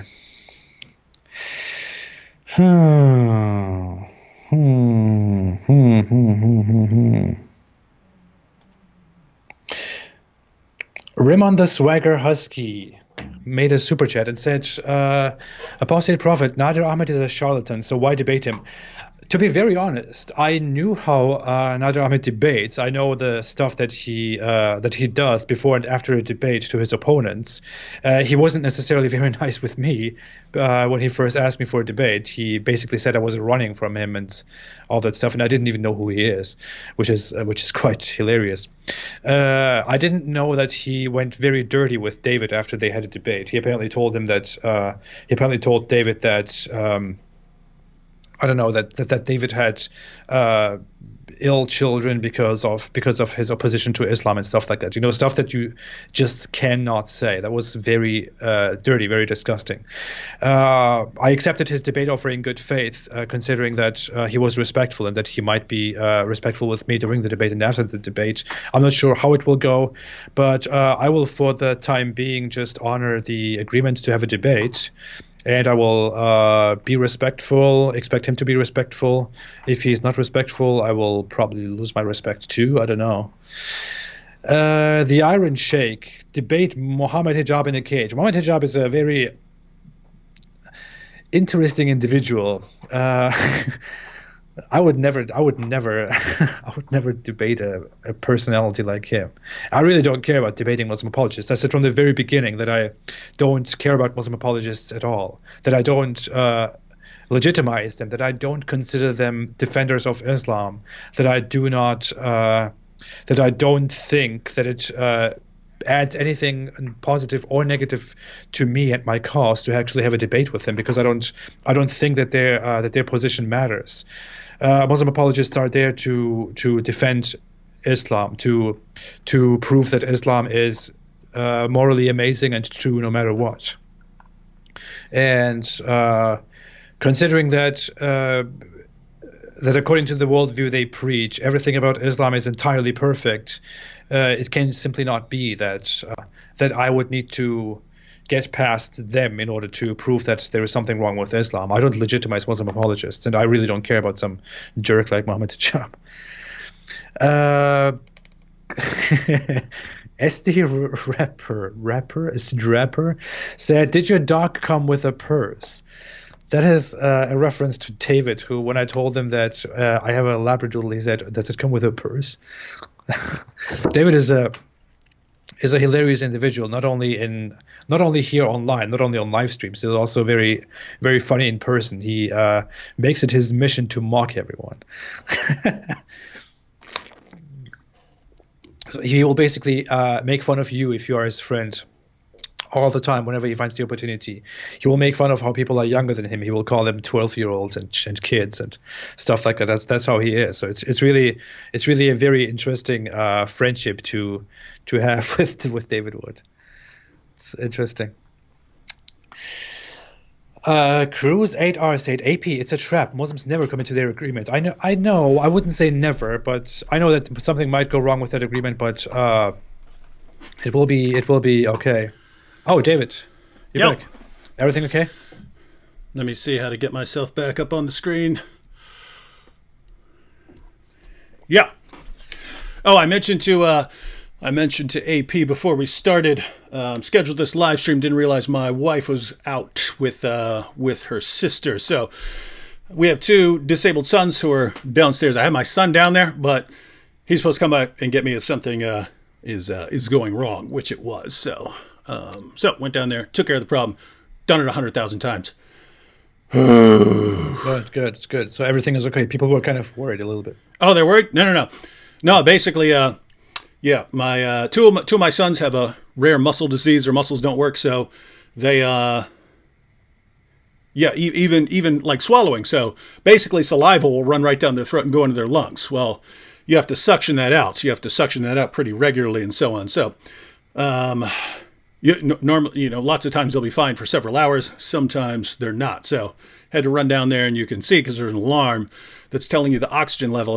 That oxygen level will start dropping down if there's a problem in their lungs. So just go down, suction them all, then they're good. So good. That's awesome. Life. All right, what were you guys talking about up here? I don't know. I was just answering questions. I was talking about.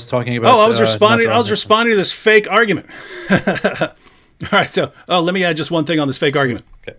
Here's the thing, Waleed, because you guys don't seem to get it. You believe Jesus was born of a virgin, and your response is, but Adam was born without a father or mother, and Eve was born without a father or mother. So are they gods? No. Look, you need to understand here. When God is creating Adam, there are no other human beings. So the only way God can create him is to just create him, right? That's the only way. There is no natural human succession going on until God creates Adam. So God creates Adam. Then, after God creates Adam, if he wants to create Eve, he has two options. Create Eve completely independently or create Eve from Adam, right? Those are the only two possibilities. Those are the only ways of doing things. So God creates Eve from Adam. Notice, after that, you have Adam and Eve, and you have human beings who are born via human reproduction. So Adam was created in a certain way because that was the only way to create him. Eve was created in a certain way because that was only one of two ways to create her. Then you get to Jesus, right? Then you get to Jesus. And Jesus is completely different. The real question should be, why is Jesus so radically different in Islam? We, in Christianity, we understand why Jesus would have a miraculous birth, why Jesus would be born without a human father. We have a reason for that. What's your reason? Why did Allah do that? Why did Allah do that with Jesus? So the point is, even according to Islam, Jesus is completely different from everyone, including different from Adam and Eve, right? God created Adam and Eve in a certain way because those were the only ways to create them. You're telling us that Jesus is just a mere creation of Allah. Why did God choose him of all people to create in a completely different fashion? There was already a normal biological way of reproduction. Allah jumps in there and says, not this guy. This guy's going to be completely different. I'm marking this guy as completely different from everyone else, and gives him a completely different birth. Why is that? What are you going to say? Oh, Allah knows best. Wait, that's what you're going to say. But notice how interesting that is, right? With respect to his biological nature, Jesus has a mother, but no father. With respect to his divine nature, Jesus has a father, an eternal father, but no mother, right? Start thinking about these things instead of just mindlessly accepting them and then mindlessly repeating arguments that no one ever offered. All right, AP, what are we talking about now? We should probably wrap up. We definitely want to wrap up by 20 minutes, within the next 20 minutes or so. So we're off by 10. Let's wrap up right now. I think it would be better for you to get back. Oh, I'm good. They're good down there. Yeah. They're good. We always say we're going to do an hour, and now it's going to be 2 hours again. Yeah. And by the way, there's a reason for that. I'm much more likely to watch someone's live stream later if it's an hour than if it's 2 hours or 3 hours, right? Yeah.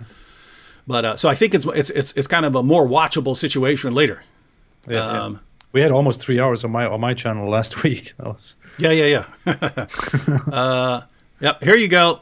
Because Aries said, who is Mrs. Apostate, and Mrs. Apostate said, I am AP's wife. Oh yeah, she's my wife. She's my proud wife. I'm proud of having her as a whatever. You get it. She's my wife. So on the wife issue, like people always ask me, David, what's your wife think about with all these death threats you're getting all the time? I'm like, I don't know. My wife's pretty cool with it. I'm guessing Mrs. Apostate's pretty cool with what you do. She is. Well, she's okay. She likes very much what I'm doing. She was very supportive from the very beginning. She always thought from the very beginning that it was great to do what I'm doing, that it would be goodness, that it would help people. She repeatedly tells me, she motivates me like basically so often, so many times during a day or a week. Tells me that she loves what I'm doing, that she thinks that this is amazing, that she loves how many people this helps, and all that stuff. So she absolutely has no problem with it. She totally supports it, and that's great. No, it's cool. It's cool that we have when we have wives who are totally supportive of what we do. Nabil, I remember way back in the day. So before he ever got married to Michelle, he had to sort of sit her down and say, "You understand that there are people who say they're going to kill me, and that one of them might do it one day, and that so you're kind of you'll be in that situation if we actually get married." And she responded, "What are you talking about? I'd be honored if my husband were killed for preaching to Muslims." Right? So that's so notice that's a cool attitude to have, right? Yeah. It's like, yes, we're in danger, but we're in danger for doing something good. So what the heck? All right. Any last? Qwerty here said, when are you bringing Islam Critiqued to interview? Actually, just talked to Islam Critiqued. Asked him when he wants to do a live stream. Says he does want to do a live stream, but he's kind of busy during the month of December. So after the new year, I'll have Islam Critiqued on here. What are you laughing at? You laughing at a comment? Yeah, I'm laughing at my wife's comment. She said, I told AP that he was a prophet just as Khadija told Muhammad. It's actually true. She told me that too. She kind of gave me the idea to start all of this from the very beginning. Oh, yeah? So, yeah. AP started running around. I'm hearing voices. Cover me. And Mrs. Apostate said, "No, you're a prophet, an apostate prophet. You should start a YouTube channel." That's actually good. You should make a video like that, dude. You should make a video about the origin of the Apostate Prophet's channel and have it like a total parallel. You're like in a cave chilling. I don't know what to do, and then you think they're like a demon attacking you and stuff. And I didn't even notice until now that I have that in common with Muhammad. That's awesome. Yeah, that's why She didn't tell me to start the YouTube channel. She told me to start just speaking about this in public. So I started on Instagram first, and the thing on Instagram blew up so much, and I think she motivated me further to also talk further on YouTube about this. And I thought from the beginning that would be awesome because I can say so much more on YouTube compared to Instagram. I'm meanwhile banned on Instagram. So that's long in the past. Yep. But yeah.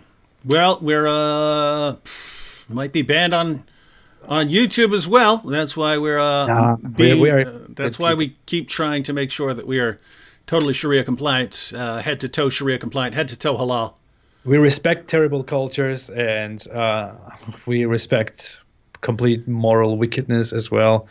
We respect evil, and we respect different cultures. So I don't think YouTube would have a problem with us. So. Yeah, look, we keep planning to go through sources and stuff on here, but then we just get on here and then taking comments, which is cool because we're happy to answer the comments.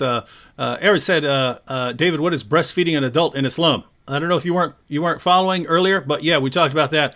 In short, breastfeeding an adult is what you do if a woman is going to be around a man. And by the way, do you remember several years ago when that became like an Egyptian scholar claimed that women who work around men have to breastfeed them, and then he got in trouble for it? And everyone's saying, that's the most ridiculous thing ever.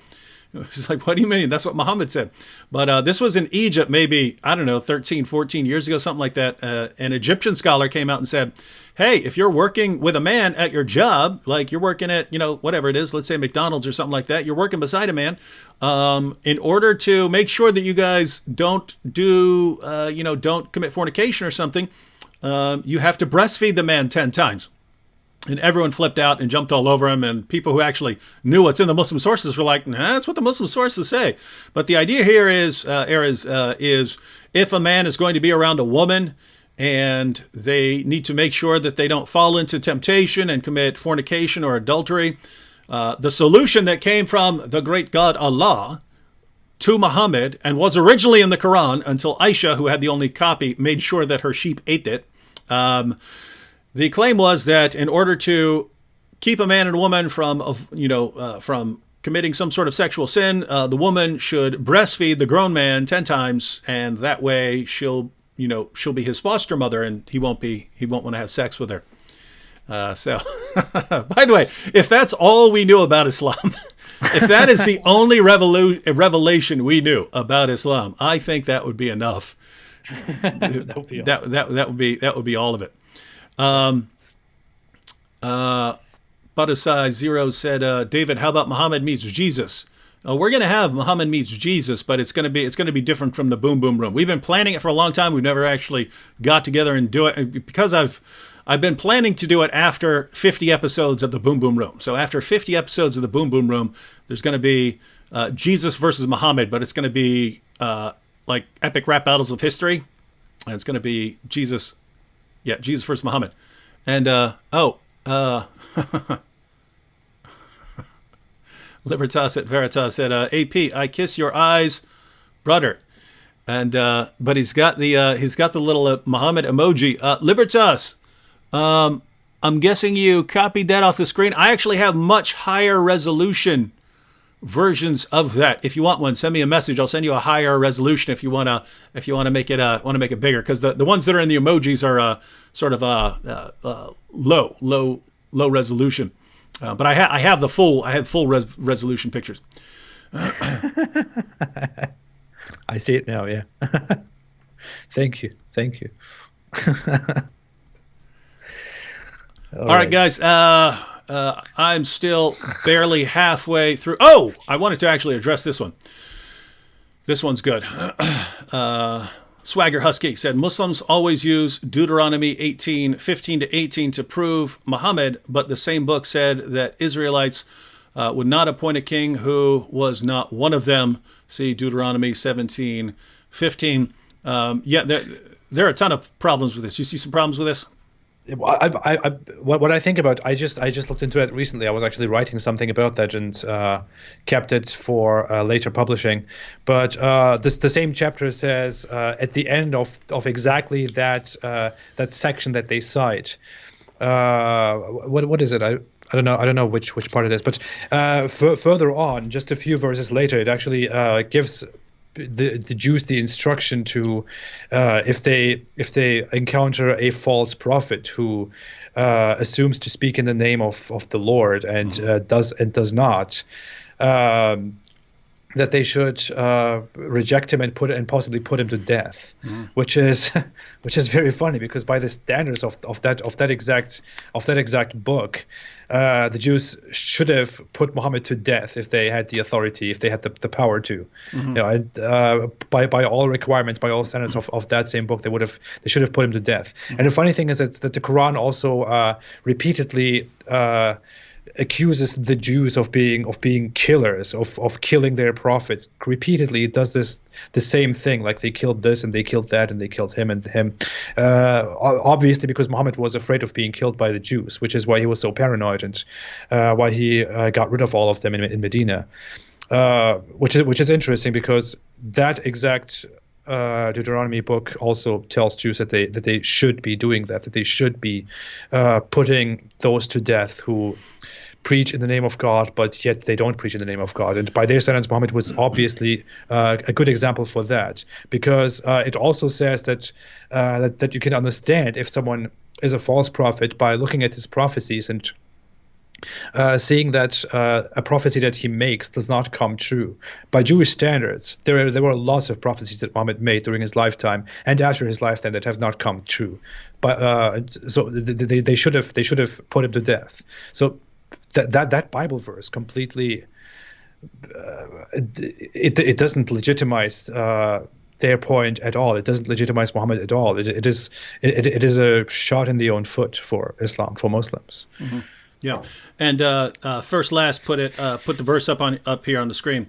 It says, "But the prophet which shall presume to speak a word in my name which I have not commanded him to speak, or that shall speak in the name of other gods, even that prophet shall die."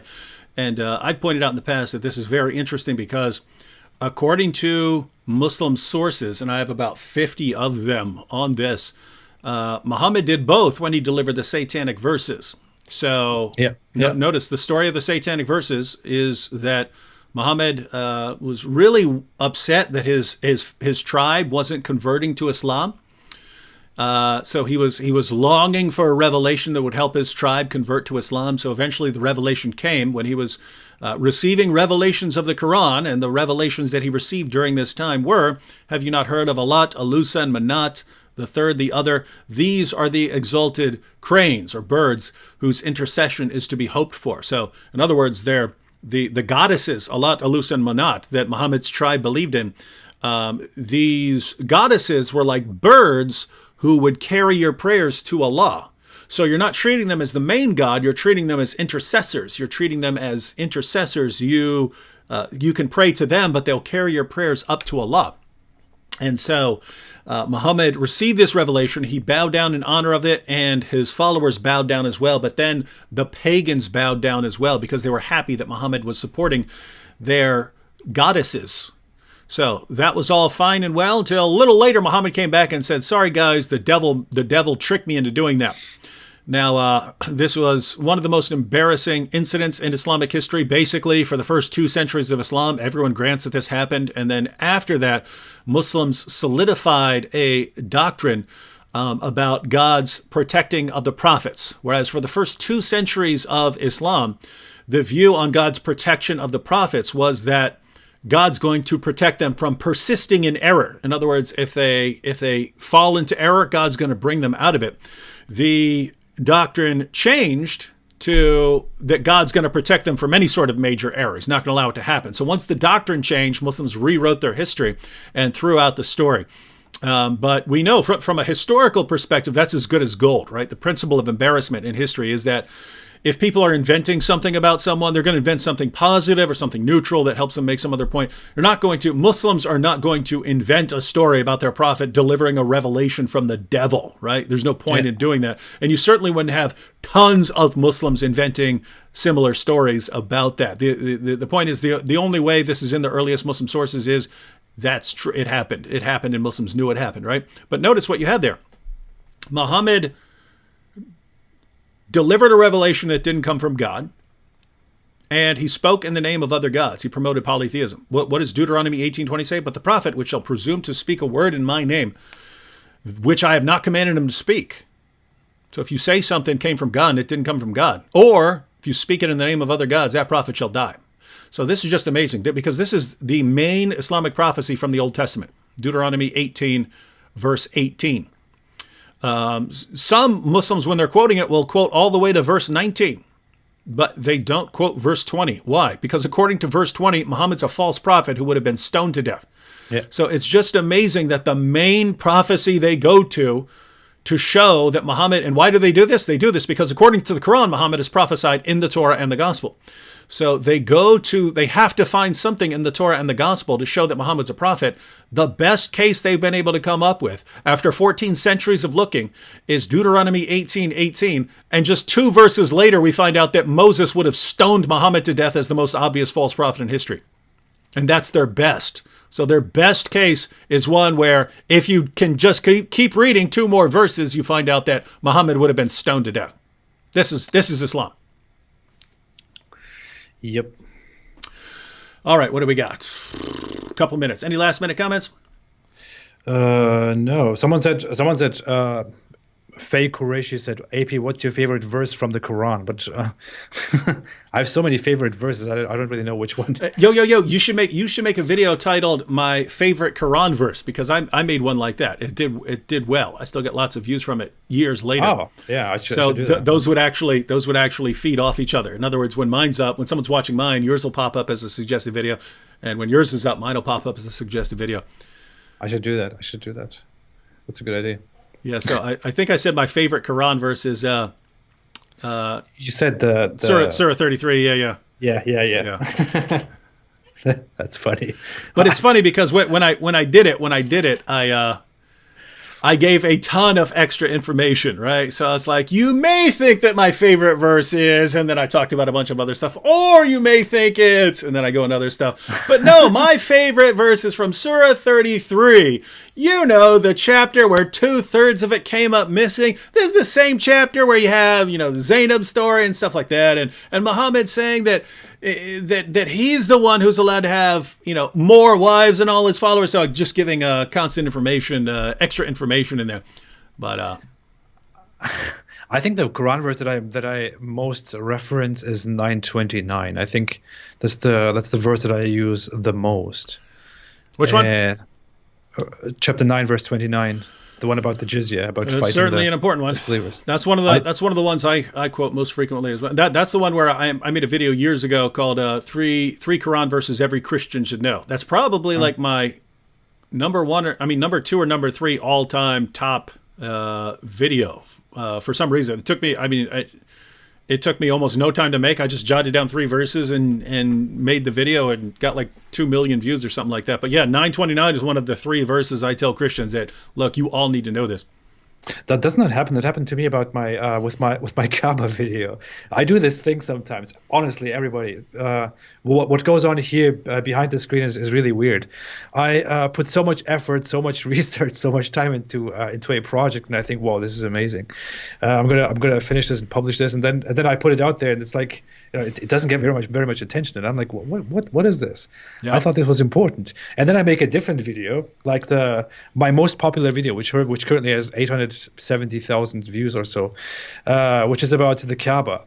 And I remember that day, I was just sitting there and I thought, okay, I have to publish a video, but I really don't know which one I want to talk about right now. I'm just going to talk about this. So I just started writing stuff down and just speaking kind of freely, made some stupid jokes at the beginning, published it, and suddenly, boom, most popular video. It's still being watched like crazy.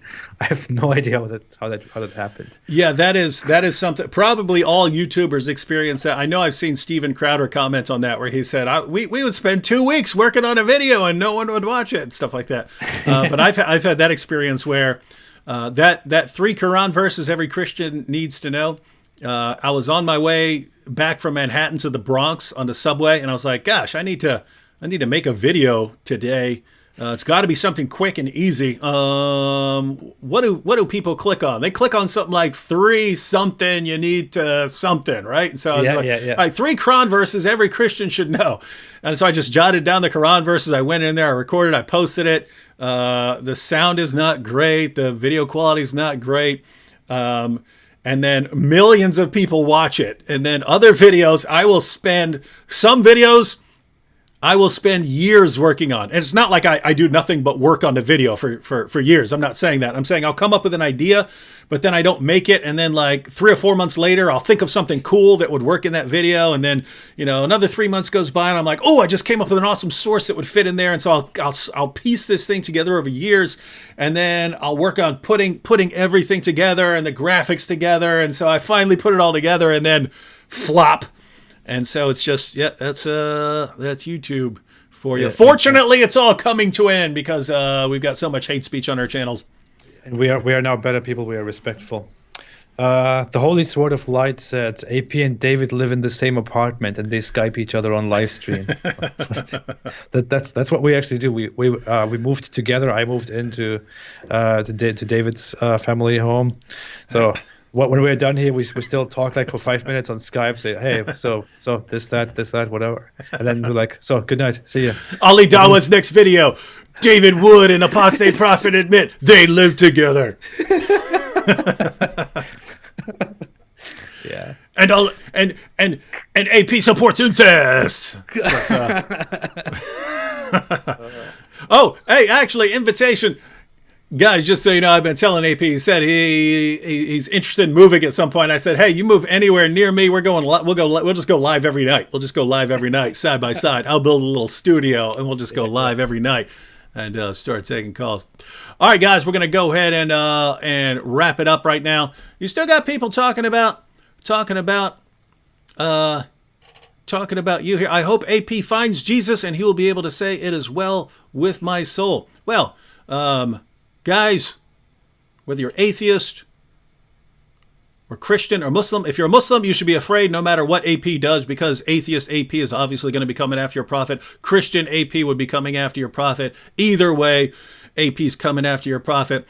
If you're an atheist, then I don't know why you'd care much unless you think like AP is going to become a Christian, then he's going to like destroy science and stuff like that. He's going to destroy science or something like that. But you Christians who are watching, you should be thinking, wow, isn't it interesting that all of AP's friends are like Christians now? AP's hanging out with all these Christians. You're a Christian. If you're a Christian who believe God works in mysterious ways, you should be thinking, oh, AP studied a little bit, but then God surrounded him with all these awesome Christians. So, I actually find it to be serious. I don't know how serious I can be, but no, I find it very ideal actually. What's going on here, that we can sit together and have these conversations, that we can have a valued friendship and a collaboration and all that stuff, because this is how I always viewed it. I never understood in life why people always think this weird way that people have to stick to their own kind and cannot go out of their circle, cannot form inter circles. I just don't. I never understood.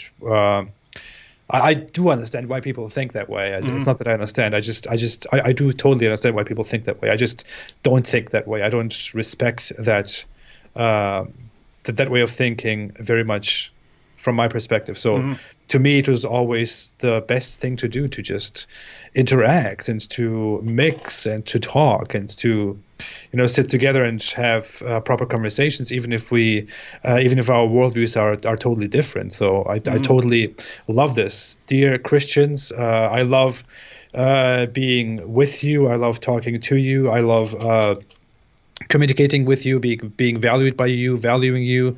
I also love the atheists that I communicate with, that come here, and that maybe through this friendship, through this collaboration, also decide to come here and to interact. I appreciate all of this. Some atheists might be angry about how I might become a Christian or how I collaborate with Christians, or some Christians might be angry that I'm not becoming a Christian, that you don't preach Christianity to me. But I don't think that is what this is about. I mean, people should just value what's happening here, because I certainly do.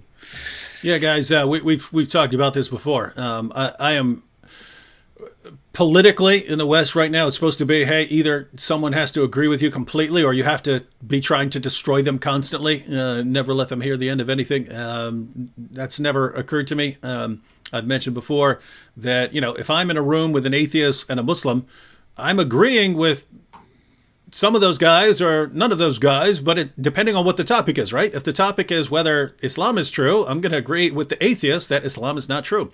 If the topic is whether God created the universe, I'm going to agree with the Muslim and not agree with the atheist. If the topic is whether Jesus is Lord, I'm going to disagree with both of them. It's never crossed my mind that I have to agree with someone on all the issues, or we just can't get along. I mean, for years, it's just amazing to me. Now it's, David's an anti-Muslim bigot. For years, most of my friends were Muslims, right? Like Nabil was my best friend throughout college, and it's just amazing. It's we got along because I actually got along better with Muslims, I think, because I kind of liked the more aggressive personalities, right? Where, like lots of Christians, if you got an argument with them, I don't want to cause a scene, so they didn't want to argue and didn't want to stand up for what they said and so on. Whereas the Muslims were more forceful and so on. Actually, hey, I can have a conversation with someone like that, right? I can have an argument with someone like that. So they were funner to be around as far as that they worked better with my personality. And so my friends for a while were lots of Muslims. Now over the years, they either left Islam or they eventually got mad at me for talking about their prophet so much. But guys, you got to understand, hey, Muhammad talked about me, an apostate prophet, long before me, an apostate prophet, talked about Muhammad. Long before the apostate prophet made his first video, Muhammad said, if anyone leaves his Islamic religion, kill him, right? Long before I ever said a word, Muhammad was laying down rules about how I am to be violently subjugated and how my wife and children can be taken as slaves and so on. That was all there. So when we start talking about Islam, keep in mind, Muhammad started it, right? Muhammad started it. We're just here to deal with it. Yeah. But in a very loving, non-confrontational way, in which we would never dare criticize anything that Muhammad said, because that would upset the YouTube trust and safety team. So we just want it on record that we have reformed our ways. We would never dare criticize Muhammad's relationship with a 9-year-old girl, or any of the other things Muhammad did. Having sex with wife of his own adopted son, or violating his own revelations, or all the people he enslaved, raping his female captives and things. We are not going to criticize any of that ever again, unless we accidentally slip up. Yeah. All right. The way he massacred people, the way he was just extremely dirty, the way he viewed women as the devil and as tools and all that stuff. We respect different cultures, right? Yeah. Mm-hmm. So, yeah. You too. Different cultures. In fact, we respect every culture except our own. Yeah, I hate my culture. All right. So yeah, we're going to go ahead and get off. I believe I'm going to be on live again tomorrow, but that's going to be a completely different topic. Going to be me and Inspiring Philosophy again, where we're going to be addressing a video by an atheist who issued a challenge to Christians to respond to some claims about morality and so on. So we're going to take a look at that, and that'll be tomorrow sometime.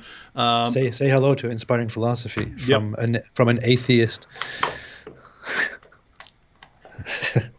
That's it. All right. So I'll see you all tomorrow. I should have an episode of the Boom Boom Room up. People were asking about that. Should have up Muhammad. It's funny that we were talking about Deuteronomy 18:18, because let's just say that may or may not form the basis for Muhammad getting stoned in tomorrow's episode of the Boom Boom Room. I don't want to give away any spoilers, but that may be the case. So that should be up tomorrow, assuming I can get some editing done, and then live tomorrow. All right, I'll give the final word here to AP in case he has any final message of encouragement to everybody. Of course. Thanks, everybody, and stay away from Islam. I can't believe you just said that. Oh, what? No. Thanks, everybody. Convert. Go closer to Islam. Move closer to Islam. Move closer to Islam. It's the Apostate Prophet's new With motto. all respect. Grow closer to Islam, everyone. I'll change this. I'll turn this into move closer to Islam. Move closer to Islam. And then you'll be safe on YouTube forever. Yeah. Oh, God, I love the Trust and Safety team. Yeah. Thank you so much, Trust and Safety team. Thanks.